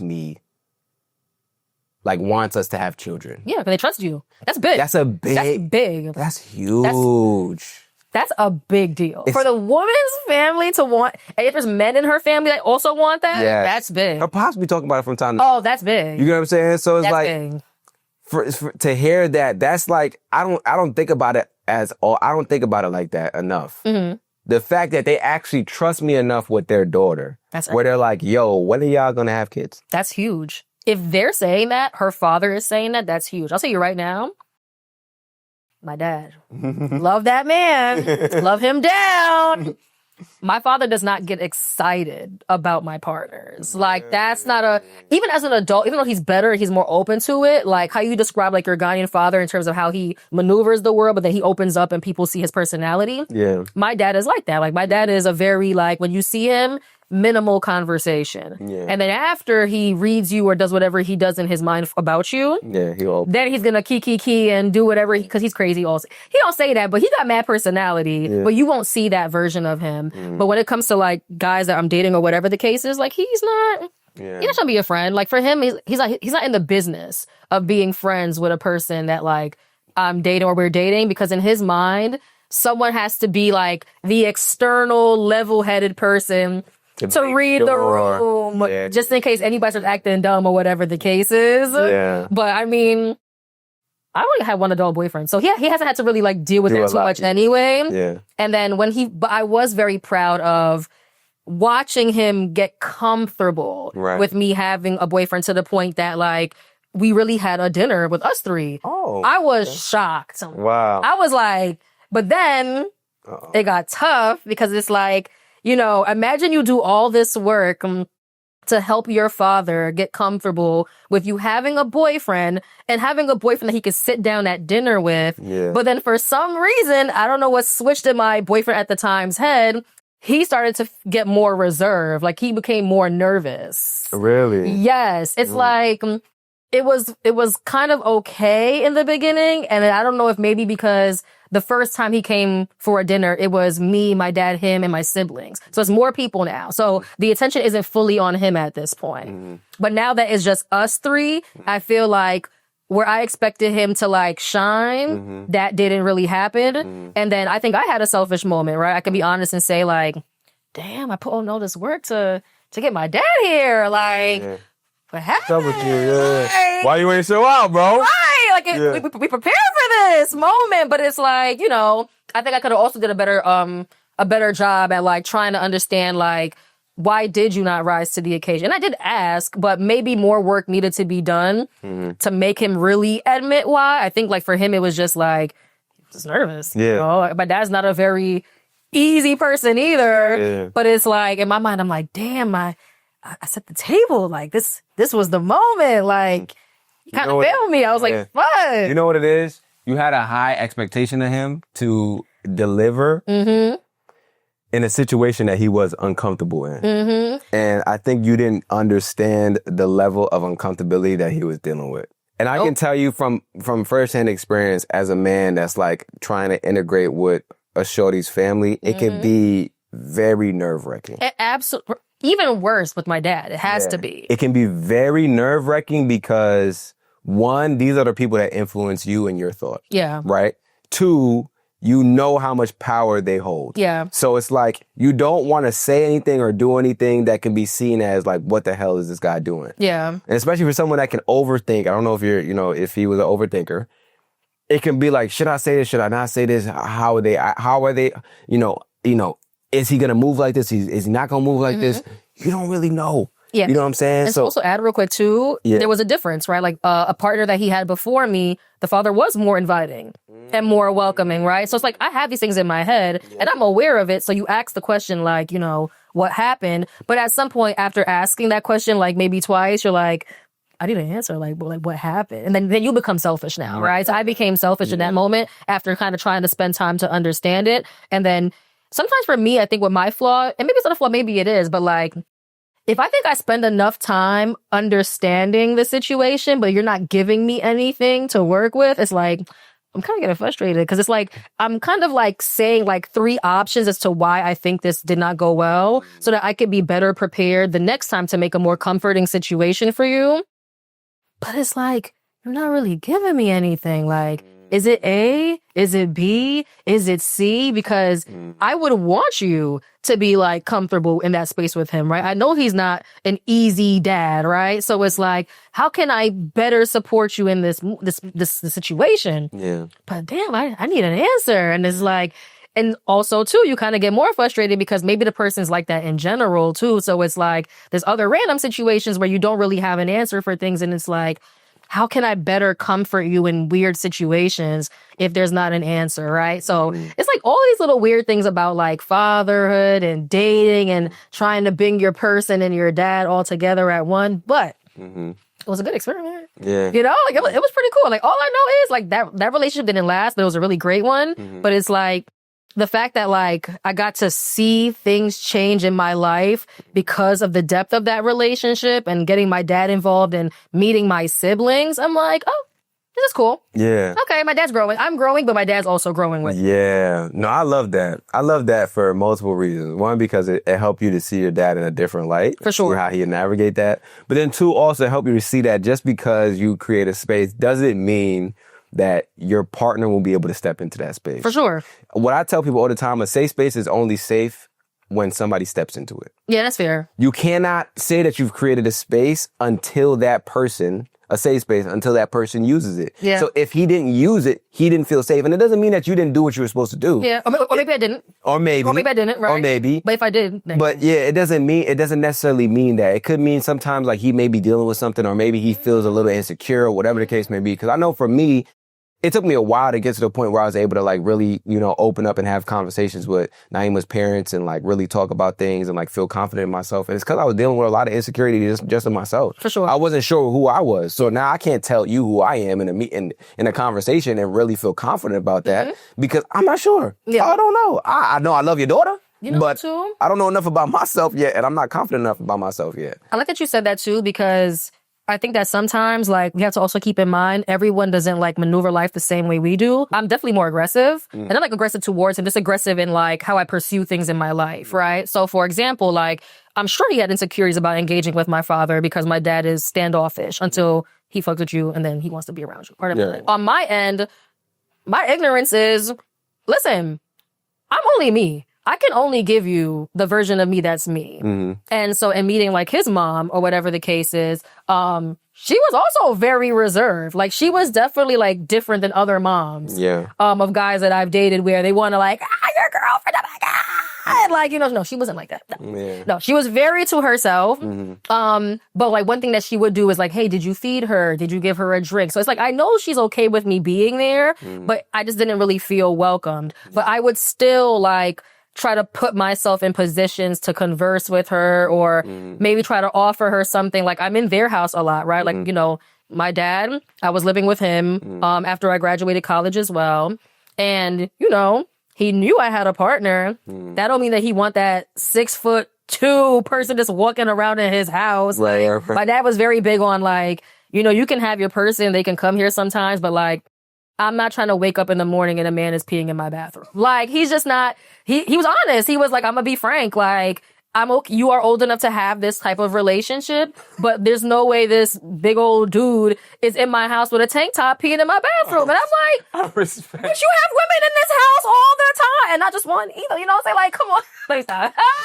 Y'all gotta stop me. So it was just like, Dad, like, let me be. So I had to spend a lot more time in his house. Well, he's from Queens also, by the way. Okay. Well, lived in Queens. And yeah, like, so I'm like, I was always in his house. So I'm like, okay, if I'm always in your house, which is owned by your mom, even if she's not talking to me, like, I felt like I had to create something. And I guess like sometimes in the back of my mind, I had to self-check myself. Just because Juju, you're willing to kind of force that conversation with his mom or force that relationship doesn't mean that he's comfortable doing that. And I had to like self-check myself on that a lot. It's like, I'm also naturally aggressive. I'm also naturally more outspoken. I'm also naturally more outgoing. So yeah, even though I feel uncomfortable doing a lot of things, I do it anyway. I say hi to strangers every day. They don't always say hi back and I'm okay with that. Right. But that's not him. I had to learn that. So that's like my little PC on like dating, fathers and all that. Well, not dating fathers, pause. Dating and having a father's presence in that dating realm because fathers, when your daughters become old enough, it's going to be a very internal battle. You want your daughter to be able to have a family one day, but for some reason you almost do everything in your power to prevent her from having that. Because that's exactly what my father did. And now he's so much better. And now for him, he's like, so what a boyfriend at? I'm like, I don't know. Kind of been driving them away. Like I told my dad, I was like, oh, like, don't be surprised when I have a boyfriend by Thanksgiving this year. He started laughing at me. I'm like, why are you laughing? Don't do that, Dad. But he does think that my life goals conflict with a lot of that stuff. Yeah. Really? Why does he think that? One thing I love about my dad is, and for everybody listening, duality is a thing. Your father could be a very great father, but he may not be a good lover. Yeah. And we have to talk about this all the time. I want my future husband to be a dad like my dad. But Lord, please, if you love me, my husband will not be a lover like my dad. That is not the kind of man I want to marry. And that's a real thing. He is, Papa was a Rolling Stone, like that. I should have said this in the beginning. I am one of 6 children, 4 different baby mothers. And I also have a long-lost brother in England. But that part wasn't his fault. It was more like, I'm not going to lie, they don't say it this way, but she kind of technically kidnapped the kid and brought him back to England. That's a different story. But, he's been married twice, right? Yeah, he married my mom. then got remarried. He's been all over the place. He's a character on that side of the world, right? But I say that because even though he has not always been the most ideal in that one area of his life, he used those experiences to inform me on what life can look like dating wise, but it doesn't have to only look like his situation. Right. Like he made sure that I still can have hope. I can have faith in having a relationship, having a marriage. All guys are not bad. All guys do not practice life the way he does. If you get lucky enough, you escape that. You know what I'm saying? Like, but he put me on to that. And I'm grateful for that, because for somebody else, they will witness that upbringing and feel like, well, if I don't like how my dad was living his love life, that would mean that there's no other guy that can build something different than that with me. But I feel like I'm grateful where my dad was responsible enough to remind me, this is me. This is not ideal. My father will always remind me, he has no regrets in life, but the one regret he probably technically would have is not having all his kids in the same home and being more responsible in that area of his life. And I feel like for someone to be that accountable and to be that honest and remind you that I'm doing something that's not ideal, don't think this is the only way that this life can look like, I feel like was very responsible of him. So I don't have to look at men and be like, I hate men and I don't want to ever date them in life. And, I'm not a lesbian, so I do have to date them. And I hope I get the right one. You know what I'm saying? Like, but I can have that hope because he reminded me, like, yo, it can look different. Right. You just gotta, a combination of luck and looking in the right places, or they look for you and they find you. But yeah, I say that to say that, having a father's presence in your life when it comes to dating is very important, because it's great to not live a life of being naive. Like, I feel like I've never had to be naive in that area of life, but sometimes you're a little bit too observant and too cautious, so you kind of limit your interactions as well. But I'm grateful to have someone in my life like my dad who has prepared me for all of that. I love it. So I had to put a little positive in there real quick, because it do get a little, I'm like, dang, who hell him? That ain't it. Like, I'm like, if karma is real, like, skip this child. Yeah. Please.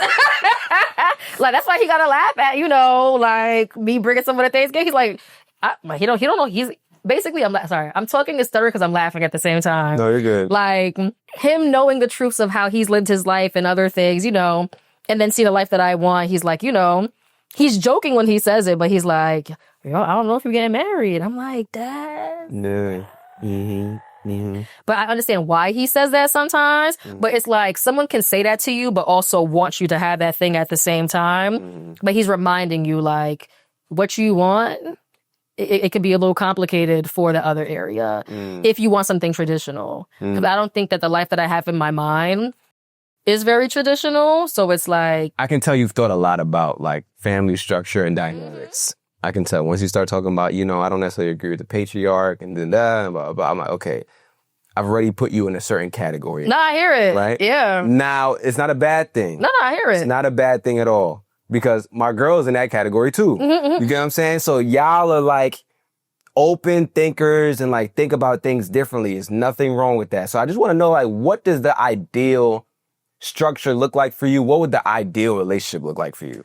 I feel like if a guy is stereotypically traditional, meaning that it's more so like the wife is in more of a traditional supportive role, meaning that like a lot of the family decisions are based off of the moves and career goals of the man. I wouldn't be able to have that flexibility because my career goals are also very aggressive, meaning that I can't live for someone. I can't live only around the nature of what they have going on, but I also would want someone who's also doing their own thing and ambitious. And I feel like I'm somebody where I'm still going to heavily support what you're doing, but it's not going to be a unilateral thing. It's not only going to be me shifting around your goals. It has to be someone who's comfortable with shifting around my goals as well. I like that. And I don't know if I think that, not even like they're trying to be bad about it, but not all guys either can or want to do that. Like some people want a more traditional thing where there's less compromise on their end than the other side. I like that. So I think that fearfully, like I have to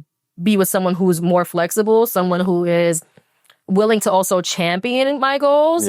I'm fortunate where I don't feel like I ever date people who are like weird and jealous of what I have going on. I think they honestly usually just accommodate me But I don't think that kind of person is all of them. Like, I don't think that all guys are willing to be that accommodating. Yeah. I think on the traditional note, like, yeah, like I do want the 2-family household. I want no more than like 2 kids, because where the time gonna come from to take care of more than that, you know? Like, I want to be present in their life, right?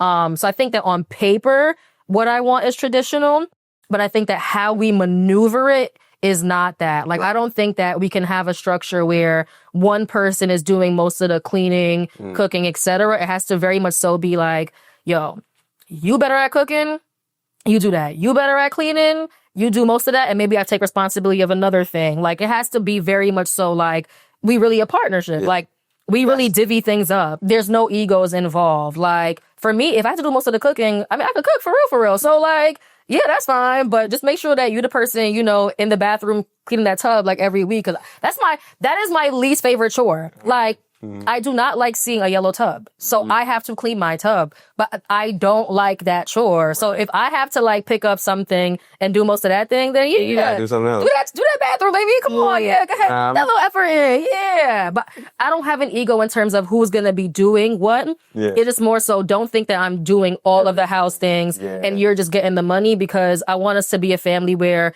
we both have goals and we're both getting our bag, and it's going to be our bag as a unit, but you have to be a compromising person. I don't think that everybody's prepared for that. Nah, that's a fact.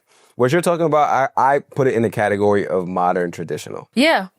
I put it in the category of like what a traditional relationship looks like in today's modern society. The economy itself calls for a household of 2 working people. Yeah. And that's nobody's fault. Like, that is not a man's fault or a woman's fault. The economy, unless you're really rich, says both of y'all need to get your asses to work. And I feel like if that's the case, then as a woman, you know, sadly, maybe the guy can't be the one just paying for everything. And, you know, because, you know, he can't afford to. Like, this economy is not regular. Like, you kind of need both income. So I feel like the expectation of one person to do it all financially isn't going to work. But then on the other side, for the woman, well, she has to go to work too. So the expectation of just taking care of the home, that has to be loosened as well. Like, we're really all in this together. Like, whether we chose this lifestyle or not, unless you are of the super rich, everybody has to share responsibilities. And I think that it is up to each partnership to figure out who's better at doing what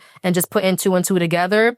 But I think that some of those financial and household perspectives, I feel like y'all could be a little easy. Like, be easy, y'all. Like, Relax. we could be a lot happier if we kind of like loosen some of those things. Like, don't get me wrong, guys. Still open the doors and pull out the chairs. Like, I think the chivalry though could come back a little bit. Yeah.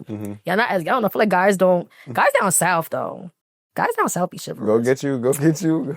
Nah, I like New York though. I ain't gonna lie. Like, I'm a hypocrite. Like, guys down south are very, I always say this, like, guys down south, that energy, top tier, but nah, I still love New York. Yeah, no, I feel you. My preference is New York Caribbean, so. Yeah, I mean, there's a lot of options out here for New York Caribbean. But then when you think about the lifestyle part, it gets a little tricky, you know what I'm saying? You gotta find the right, listen, look, you gotta find, what I'll tell you first of all, is what you're looking for is definitely possible. Oh, for sure. It's not like what you're saying is like outlandish. Most men know this already. Like, and what I'll say too is there's a lot of men that are a little bit uneasy about getting with a woman that has her stuff together. Yeah. Right? Not saying that to make you feel like, you know, there's something wrong with you. There's not. Oh, yeah. I hate when dudes get on platforms and they be like, yeah, well, shorty got everything together and she don't need me. That's that. We all need each other. We still need each other. Absolutely. It's just that we've been programmed to believe that the only way in which y'all need us is through finances. No, it's not. It's more than that. Exactly. Nurture. That matters still. Nurture. It's very important. And what I say about provision, right, providing, is it's not just financial. It's not. Right? Presence. Like, the presence it matters. My emotional, mental, spiritual, physical, like social, all of that matters. Like the space that I'm creating and that we cultivate together matters. And a big part of that has to do with who I am and what I carry. So I think that's very important. I wanted to ask you though, and I don't normally ask this question, but I'm going to ask you, and it's somewhat of a spicy question. Oh, shoot. If you had a man that came into your life that was getting a bag and he was like, yo, listen, Juju. Don't work? Yeah. No. You wouldn't work? No. Or you wouldn't do it? You still work? Working, yeah. Okay. Only because, okay. well, a couple of reasons.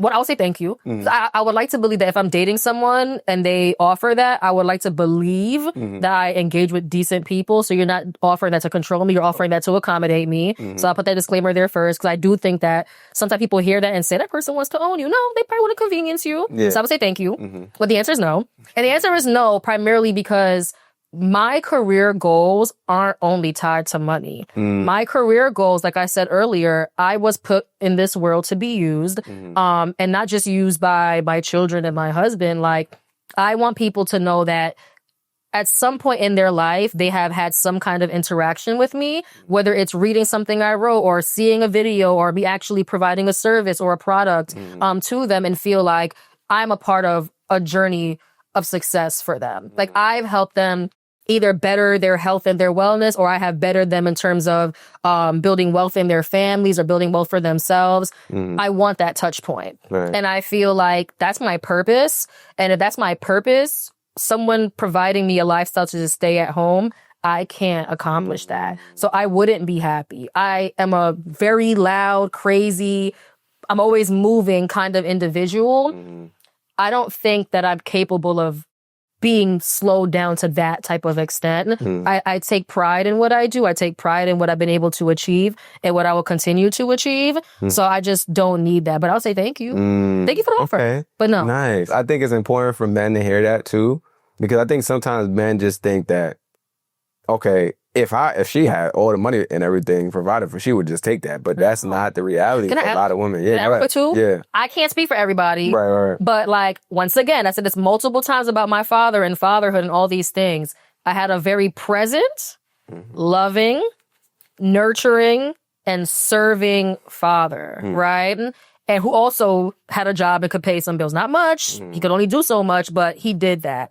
And for me, you know, I think when I grew up, people were like, how you're going to want a guy like your dad one day. And like I said, I don't want the lover side of him, but I do think that in dating someone, I do want them to be nurturing, affectionate, loving, present, and etc. So your financial contribution can't be 80% of what you have to offer, because that was never something that fulfilled me in life, is someone being able to financially provide for me, right? Like, my dad did keep a roof over my head, thank God.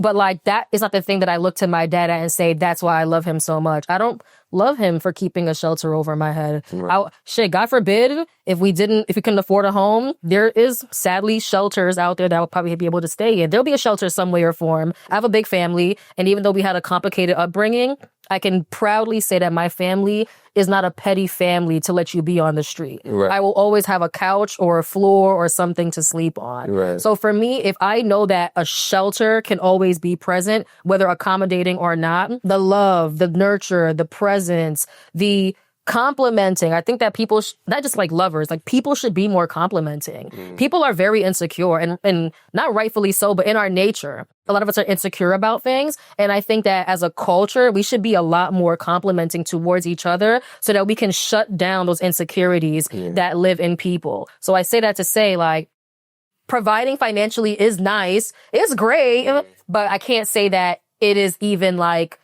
50%. Like, I would just hope that like I'm dating someone that is ambitious on their own. But in terms of like what you can do for me, I can't say like 50% of that or more than that matters. Like, it's the other stuff. Like, another example, like we're talking about like splitting up tasks and responsibilities. Like, in my last relationship, that person was clean, but they were messy. And there is a difference. Explain, yeah. Being clean is, you know, you get your Clorox wipes, you sweep, you mop, you wipe things down, you keep it clean. Like, there's not dust everywhere, it's clean. But someone can be messy where, like, for whatever it's worth, I don't know what it was. Like, he would just enter a space and I feel like things would just move on its own. Like, it's like things would just go out of place. And it's like, how did you just get here? And like, things moved out of place. And messiness is a pet peeve of mine. But just because you don't like something, you can also find the beauty in a person in other ways, right? So instead of like constantly only complaining about the messiness, at some point you kind of say, all right, you're not dirty. Like, you do clean. There's no chicken bones or anything all over the place. But for some reason, your clothes just be where it's not supposed to be. But then you think to yourself, you know what though? I do be having lobster tail and spaghetti on a Wednesday. Yeah. I do wake up on a Saturday morning and there's a blue plate in my face, waking me up in bed to some breakfast. Like, that's pretty lit, you know? So it's like, woo, if I gotta fold your clothes and put it in a drawer, I'll take that. Ooh, ah. Like, it is not life and death to pick it up off the floor real quick and just take that L, because you know what? Juju, what bothers you more? You know, it's like, would you rather lose the lobster tail and the Alfredo on a Wednesday? Do you rather lose the breakfast in bed on a Saturday? This is why men need to know how to cook. Or a free personal trainer. Like, my weight fluctuates, right? And it's like, you know, there was a point in time where we had a real conversation. We're like, yo, I'm gaining some weight. And, you know, instead of taking offense to it, I'm like, no, deadass. I feel like I'm gaining mad weight.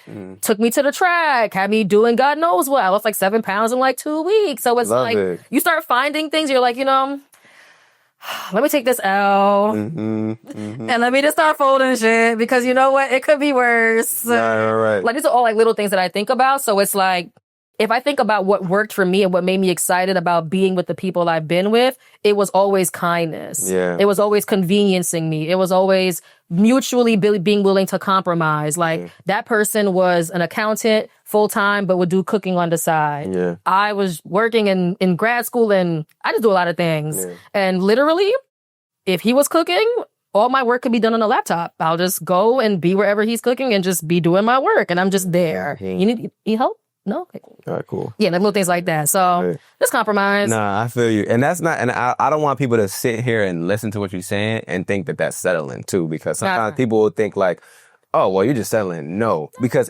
everybody has something. Everybody. I love Naima to death. And I always say, whenever I say I love her, I always want people to know I also like her as a person. Yeah. It's important. Important. Right? I love her and I like her. But there's certain things that Naima be doing. I was like, why you do that? Why you be doing that? But at the same time, like you said, I think about all of the benefits. And one of the things my therapist told me when I told her about one of the things that I had a pet peeve of was like, she was like, does that outweigh all the other things that you get out of this relationship? And I was like, absolutely not. She was like, yeah, so if you got to deal with this to have all of that, wouldn't you rather do that? I'll do it. And I was like, you absolutely right. Let me get right to it. Listen, like all those hours working at Old Navy, folding clothes, I'm on that bed, folding stuff, I'm fixing that little basin, whatever was in there. I still don't know what was in there. But you just do what you need to do. And once again, I'm going to still tie it back to fatherhood. I once again feel like I had a dad. I seen him do all things, but I also saw how much he appreciated when I did things for him. Like, just because he can do all things doesn't mean that he wanted to do them all the time either. And I feel like whether it's a father to daughter relationship or like a lover to partner girl guy relationship, like, if I saw that certain things made my dad feel better, I could probably sit there and say, you know, the person I'm dating might actually probably appreciate that too. So let me see if I can try that and if that matches. Because sometimes it's not just about money. It's really just a matter of like, can you convenience someone? Can you like take a responsibility off their checklist real quick so they have more time for themselves? Like, what can we just do for each other? And I think a lot of times, like, we see that even from how we like are as children to parents. Let's say, for example, like sons to their mothers, right? For some like son to mother relationships, there's a certain level of romance in there. And what I mean by that is not like a weird, well, some people do have weird dynamics, but on the ones that who don't have weird dynamics, like, you want to do your big one on Mother's Day. Yeah. You want to do your big one on like her birthday. Like, young boys want, and just kids in general, but I'm saying young boys for now, you love to see that smile on your mom's face. So if you can do something really nice and thoughtful for her, it warms your heart to see the reaction that you kind of saw coming. It's the same thing in like relationships, right? Like, you know, if I could, you know, date someone and apply some of that I did for my mom and what made her feel good to my lover, like, it's kind of similar. For the dads right now that are listening to this that are raising daughters and that are trying to figure things out, what do you feel like are some things your dad did that worked for you? And still shocking, he's a Caribbean dad. I don't feel like my dad ever just told me no. He gave reasons. Okay. Some parents feel like they don't owe their children a reason behind their logic. My dad would, I remember this, I'm pretty sure, I'm not making this up, but I feel like he would typically say, I don't want you doing that because. And for me, that was very meaningful because instead of me retaliating, because I felt like he was trying to stop me from doing things and ruin my life, I felt like his wanting or yearning to still give me some insight into why he made that decision was humbling, because you are the authority as a father, but like you don't have to always impose that authority in the most toxic way. You can do it in a more level-headed manner. And I feel like kids are not dumb. Like, I know that we call them adolescents, they're kids, they don't know any better. These kids are actually smart, and we were smart kids too. Yeah. Kids can put two and two together. Kids can sometimes decipher between when you're doing something to agitate them versus when you're doing something because you care. Yeah. And I feel like if you want to lean more to the other side where you're leading your kids from a perspective of like, I'm guiding you and I'm trying to protect you and love you and etc., give reason. Because kids, they recognize that.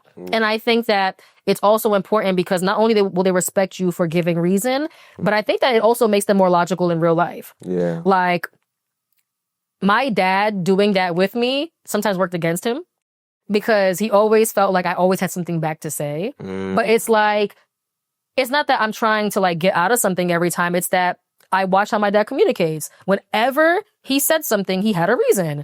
So me too. And whether it's because I want to do good or bad things, it didn't really matter. I was going to have a reason. But I just felt like watching how he communicated made me, one, respect him more and know that he's not trying to control me. He's trying to guide me, whether I liked the decision or not. And then number three, it definitely showed me how to be a better communicator.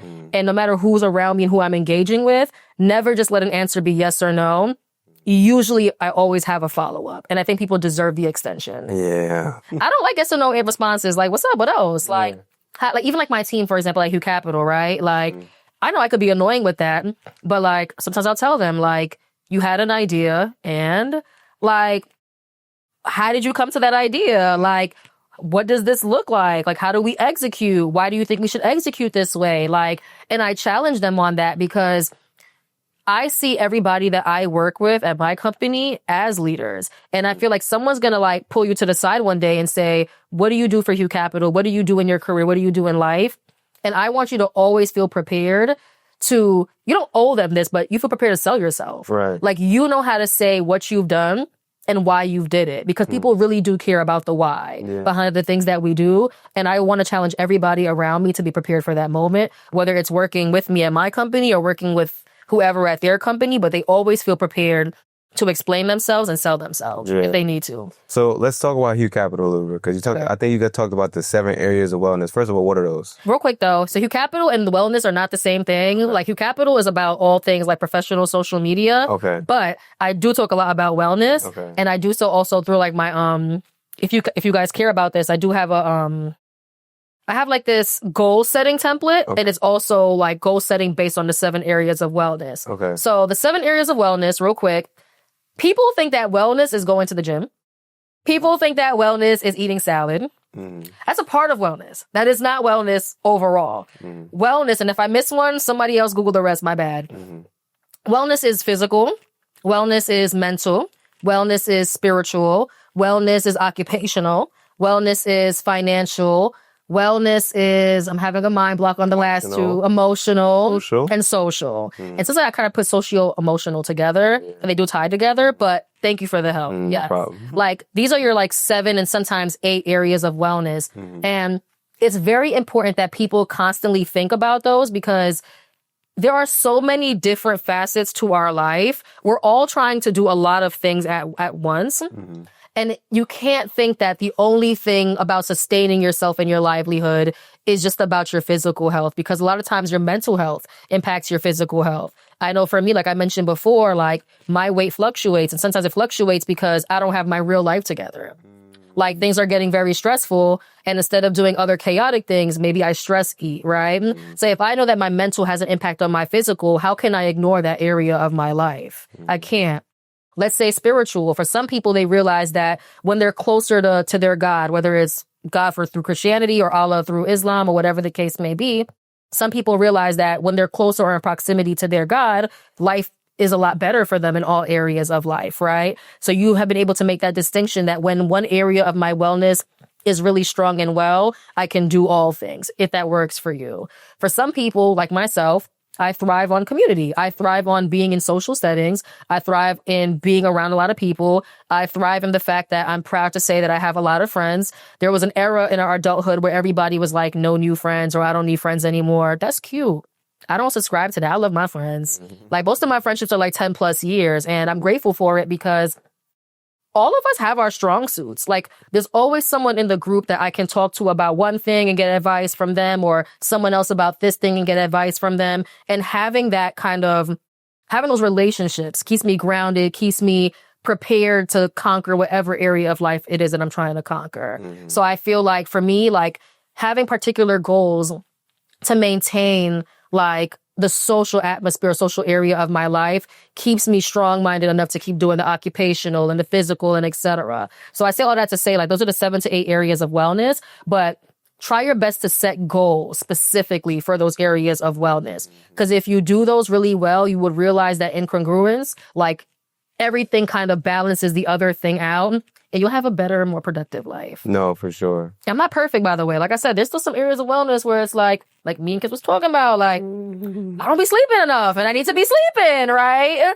But, you know, all things I'm going to work on. Like, it doesn't mean that you're perfect because you know of these things and you set goals around them, but it means that you're aware. Yeah. And sometimes being aware is a good enough start. You don't end there, though. But no, that's a fact. And I'm glad you talked about the sleeping thing because I want to give the same, like, insight that I gave to you on the pod. Because I used to struggle with going to sleep because, you know, entrepreneur, we're doing a bunch of stuff. I have a job. It's a lot of stuff going on. So I would be going to sleep at like 1 a.m. sometimes. And that's just not the healthiest. Yeah. And I wanted to also incorporate going to the gym and all that kind of stuff. And I knew I didn't have enough time during the day or I didn't want to go after my day. So I got to go in the morning. So I got to fix my sleep schedule. Yeah. So for me, I had to develop a sleep routine. Yep. Like I told you, right? Yep. And that starts with just like how we have a wake-up routine, we have an alarm before we wake up that wakes us up and then we start our day. I had an alarm for going to sleep. So when I hear this alarm or see this notification, I'm like, I got to start getting ready to go to sleep. Yeah. I got to start prepping myself to go to sleep. So that looks like, okay, whatever I'm working on, I'm wrapping this up in the next 15, 30 minutes. I'm taking off the TV. I'm putting my phone away. I'm taking off the laptop. I'm taking off the lights. Yeah. And then you said, how do you turn your mind off? And that can be difficult. And like you said, it's probably not going to happen the first few times. No. It's going to take a while, but eventually your body will adjust. Yeah. Your body's going to adjust to what you're forcing it to do. Yeah. Right? So like you take yourself to bed, turn the lights off, turn everything off, put your phone away, and then you just close your eyes and you try to not think about what's happening. You try to not think about the ideas and the things and all the things that's going on. And you give yourself the opportunity to just relax. Because I think for us, what it is we... You got me weak. I'm sorry. I'm trying. I'm trying. What it is we think that we always have to be productive. And it's like, bro, sometimes being productive looks like actually going to sleep. No. That is productiveness. Yeah. I literally feel like it's not even a fight. It's a battle. It's a war when it comes to me, like, acing that kind of a schedule. Like, I have created a schedule that allows me to get all my work done, but the expense is my rest. Yeah. And that can't keep being the expense. It can't. Like, can't. Y'all, we're getting older. Like, whether you believe it or not, like, I know that 40-year-olds, like, they look good for real, but, like, no, we're dead getting older and we have to take care of ourselves. Yeah. And I'm telling that to y'all as someone who's not properly doing so, but I care about it. And I'm always thinking about how to better care for myself. For example, because I work full-time with HuCapital, I used to be a product manager, so the money was looking nice back then, but when you're betting on yourself, money is not the same. It's not the same. So it's a privilege to be able to say this, but I used to travel like internationally like 3 to 4 times a year, domestically 3 times a year. I was dragging it. That was the luxury that I wanted in my life. Yeah, working full time with HuCapital? What? No. Travel where? Like, I'm not traveling. Bronx to Queens. Bronx to Queens, baby. Like, that's it. Maybe Long Island. Like, let me stop. But like, no, I couldn't do that anymore. And I reached a point though where I have been very burnt out. I have been very tired in this pursuit because it's a lot of work to build what I'm building. And, you know, my team just kept challenging me. They're like, yo, you need a break. Like, imagine like, you need something, but everybody around you is really like, no, like you need a break. And for the first time in like a year plus, I finally took a little trip to Puerto Rico. I took a trip to Puerto Rico and I took a mental health break because, I can't say I did a great job at that either, but I know for sure that at minimum, I made sure to not engage in too many work conversations. I turned off my text notifications. I turned off my Slack notifications. I made sure I had no meetings, and I just lived a very slow life for like 5 to 6 days, meaning like I'm always rushing somewhere. I'm always on the move. And it's like, yeah, that's cool because you want to get certain things done, but how cool is it when you're just not resting? Yeah. And like in Puerto Rico, there was no rushing because I didn't even do excursions. I did nothing. All I did was sleep, eat, go to the beach. I did work. I kind of worked on the beach a little bit, but but not too much. But I did give myself the opportunity to rest and romanticize my life.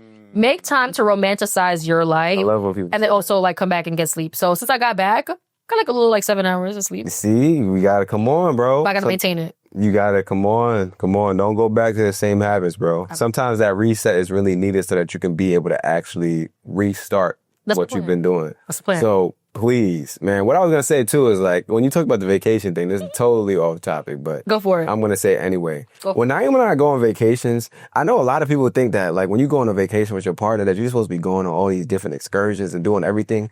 Bro, we really just be sleeping. Go to sleep. Bro. Go to sleep. Let's go to sleep. Naeem and I, we go on vacations, we get these nice like rooms with the beach views and all that kind of stuff.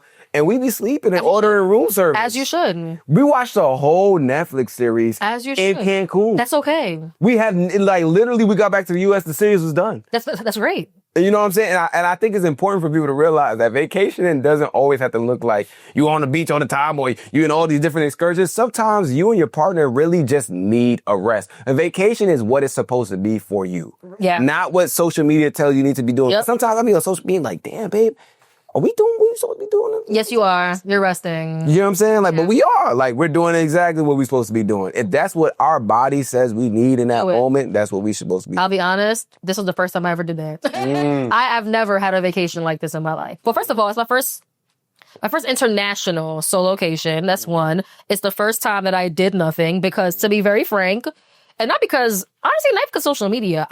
It's me. I thrive in chaos.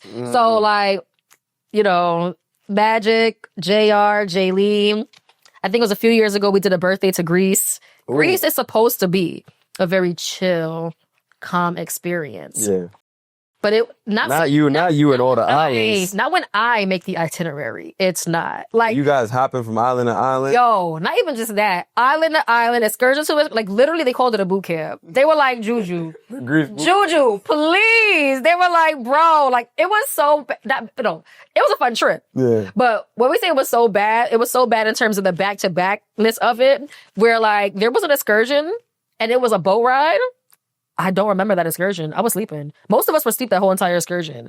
Like, that's how bad it was. Like, we just did not stop to the point that our body's like, no. On this excursion, y'all gonna sleep. We could be sleeping in bed. Y'all get that rest.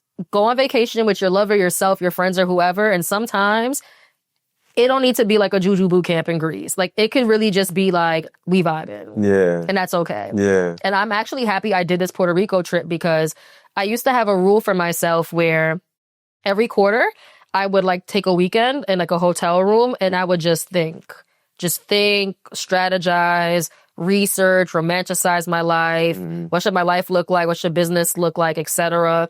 And those were productive, but I like the Puerto Rico trip better. Yeah. So I think I might do that. Yeah. You know what I was going to say too? I'm glad you mentioned that. What I'm trying to do with my team too is incorporate vacations into our work. Nice. So like, it will be like when I know I'm going to take a week off, like basically the business is taking a week off. We do it around the vacation time. Like we do it around the holiday season, all that kind of stuff. So maybe, right? Maybe you could plan out like when you're going to find the times to rest. Yeah. And like put that, because we early in the year right now when this is being recorded. It's going to be dropped a little bit later. Yeah. But maybe, as you go throughout the year, you can kind of look at certain, maybe if it's a holiday or just certain months and be like, you know what?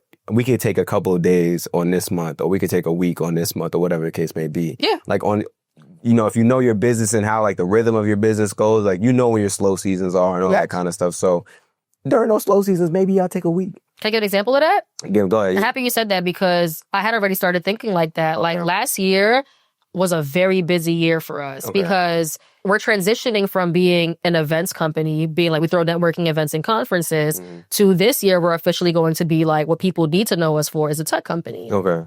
And that's a big shift. And tech is interesting because you can spend a lot of money building tech, but you don't make that money back until you have a solid amount of users. For sure. So making money in tech can take a while, but making money through events is very transactional. It's ticket sale. It's sponsorships. So I needed to find a way to finance the tech, so we did a lot more events last year than we typically would. But it's a lot of work. And you ask yourself, okay, we did achieve what we wanted to achieve, but does it need to be the same way? And we came to it, well, not we, more to protect my team from myself. By the way, when you're a founder and you have your own company, make sure you protect your team from yourself, meaning that you have these very ambitious goals. And even though you're willing to like drive yourself into the dirt to succeed at it, you can't do that with your team. So you have to constantly think, how do I protect my team from my own ambitions? Real quick. But anyway, so what I realized was we were tired. And I'm okay with me being tired. I don't want them to be that tired because I want them to find glory and happiness in the work that we do, not exhaustion. So I ended up coming with a plan for this year where I said, listen, people love our events. We do them often. But sadly, we're going to do less events this year. We don't need to do that many events. What we need to do is let's focus on doing staple events that happen on a more recurring basis and make those bigger and better and find more ways to also find better opportunities for ROI, aka making more money from them. We're not doing as many events anymore because what I wanted to do was we have something very spicy coming up this fall that we've never done before, and I think it's a big project. I would like for Q2 to be a no event quarter. Like January was a very busy month for us. March is also a very busy month for us because we're having a women's conference. If this quarter is very heavy, why should my team have to undergo another quarter of heaviness? That is like I said, I will do it for my business. I own this, it's mine. They shouldn't have to have that same experience. So to your point, even though it's not like take my team on a wellness retreat, for me it was creating a wellness space where I'm trying to protect their sanity by saying, no, Q2 is about planning, having some subtleness to what's going on within our team, and no events. We don't need to have an event this quarter. Every other quarter, we can go crazy, but this is the one where y'all deserve some peace, and peace from me. Because I'm crazy. You don't have to live your life. I love that. Listen, man, if there's any way we can help with events, let me know. I'm trying to host an event, but I don't got we don't got the capacity to be hosting an event. No, I get that. I get it. It's too much work. I think you should do a live podcast recording. I want to do it. You should. If y'all, listen, look. Anybody who knows me knows I get very excited to talk about my dad and all this fatherhood stuff because I love my dad. I love the men in my life. Like I have good friends. I got a lot of great men in my life. So any chance I get to talk about them, I'm gonna do that. But men, we love y'all. And you know how you know we love y'all? Because we have something called the Men Deserve Flowers Wellness Community Fair. And it happens every year in November. Really? And it started last year. The intent behind it was honestly just me in my room brainstorming. Yo, I hear all the complaints that my male peers have. I hear the complaints on social media. And like, nah, for real. Like, everybody's constantly saying like what we want out of men. And I think we still should be trying to still give things to men as well as you're complaining about things. Like, it's okay to complain, but like, you got to give something at the same time. Don't take away everything in the process. And I was like, you have all these like women meet up to do their nails. Women, let's go do this massage thing and yoga. What the men have? Not much. So I was like, let's do like a free wellness community fair. Like, men are expected to pay for any and everything. You got to pay for tickets to get into parties. If you want to bag a girl, like, she wants you to buy her a drink, like, depending on what you believe in terms of your family structure, you're expecting the guy to maybe pay bills. And it's like, damn, like, what's free for the guys? And I say, you know what? Let's make this event free. Let's do a wellness community fair where men have the opportunity to just be free, have conversations about not just career stuff, not just business stuff, but actually taking care of themselves, being whole. We had like a PT, shout outs to Emmanuel. He had like yoga mats on the floor and we were doing like stretch sessions, We had like these like mini workshops where guys had the opportunity to kind of be in a room with just men. No woman was present, talking about vulnerability and life and family and love and all these things. And although it's a place where anybody of any gender can come, there are exclusive spaces for just men to be men. So although it's a woman or a majority woman team throwing this experience, we also created a committee. Like, I don't want us to be the women that think that we have to read men's mind. No, incorporate men into the planning and let them tell us what they think is going to be very helpful and resourceful for them. And honestly, the event was so good to the point that there were many good things that were said about it. But the two best things that came out of the experience was, one of the male panelists, he actually sent a text message to someone and said, yo, I was so inspired by the panel that I was sitting on, I being him, that I was sitting on, that he just launched the app. And he's not in tech. Yeah, he was like, I just felt like I should build this. And I'm like, just give it a shot. Like, he just felt so reaffirmed by people in the room. He's like, yo, let me just try it out and see how it goes, right? And to me, that was cool because you invite someone to be on a panel to inspire, not to be inspired. Right. But the panelist was inspired by his fellow panelists and the people in the room who were asking him very thought-provoking questions. Right. Like, we created that space. Number two, at the end of the event, we gave men flowers. Bro, I'm not gonna lie. I'm proud that we did that, but I felt a little sad. I felt a little sad because it was like, yo, they were like, I never got flowers before. Like they were so happy, but it's like, damn, like, y'all not getting nothing for real? Like, I felt bad. Like, I felt good to do it. I felt bad that, like, that was something that they had to look forward to because they deserve so much more, you know?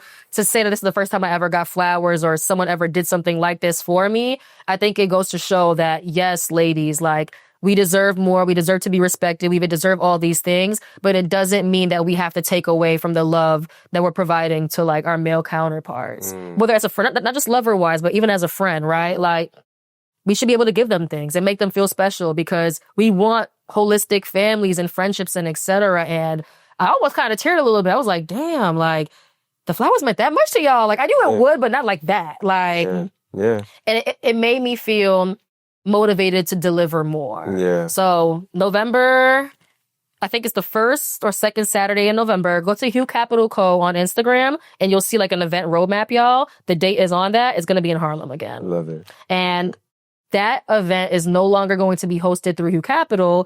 It's actually going to be hosted through the Juju Fontaine Foundation. And if you don't know who Juju Fontaine is, you better recognize it is my dad. And I started a nonprofit organization in his name. The whole point of the nonprofit is to basically focus on the health, wealth, and wellness development of our communities. The reason why I focus on those things is because if you think about our economic development, a lot of it is tied to our health and our finances. And if this can be a nonprofit organization that is giving funding to people who are starting businesses or funding health and wellness initiatives, this is what I want us to focus on because these are the things that my father has helped me, I guess, feel more prepared to deliver, feel more prepared to serve and give and, I guess, provide for people. So when I think about all that my father has made me feel about myself and my ability to accomplish anything that I put my mind to and to love myself in the process, I want to build an extension of that. And I wanted to build an extension of that as an actual entity, which is now a 501c3 nonprofit organization. Love it. I love that. That's what we're doing on this side. I'm here. I'm saying on the podcast, if I can help in any way, if I have the capacity. Yes. We're going to see you. Okay. You want to get involved? Hit me and let me know, for real. With that being said, I want to ask you this last question. We have a tradition on the podcast. Okay. I ask every guest to tell a black man that's struggling, you know, what do you think a black man that's struggling right now needs to hear? Ooh. Or what would you say to a black man that's struggling right now, actually? Okay. What would you say to a black man that's struggling right now? So this is your camera. You've already been speaking into it. So whatever comes to mind, however you want to phrase it. Okay. You can take your time. If you make mistakes, don't worry. You know, it's pre-recorded, so we're all good. But yeah, whenever you're ready. To a black man that is struggling, and I want to be specific, to a black man that is struggling to see himself as valuable in this world or at minimum in this country, I want you to understand that you are not in your head about what you're thinking. I want you to realize that yes, indeed, there are a lot of things set against you that are basically pouncing on your insecurities. But I want to remind you that you don't have to give anybody that amount of power over you. You are amazing. You are ambitious. You are caring. And I think it's very important that somehow, some way, whether you find it on your own or you find it through community, that you realize that everything that you have once valued in yourself, you should be able to continuously value in yourself without feeling compromised on that.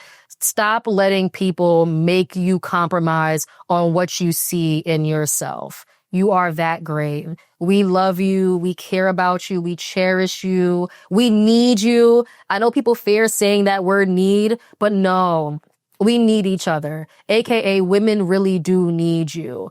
And I want you all to know that you're needed. I want you all to feel wanted, whether it's a brother, cousin, uncle, dad, lover, whatever title you identify with.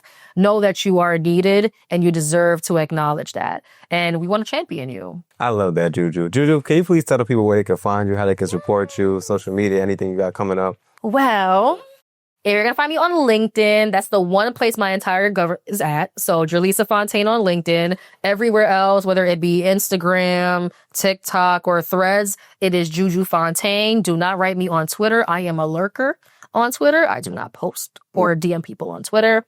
I will soon be off that platform anyway, but that's where you guys can find me, Juju Fontaine _. Love it. Thank you so much for watching this episode. If you are planning an event or you are part of your organization's Black employee group and you are interested in having dope Black mental health professionals or myself come in and do a speaking engagement or a workshop or a keynote address or a panel, please click the link in our bio on Instagram or TikTok, scroll down and click book us for speaking and brand deals and fill out the form available on our website. Once you fill out the form, one of our team members will get back to you about how we can collaborate and create something dope for your organization.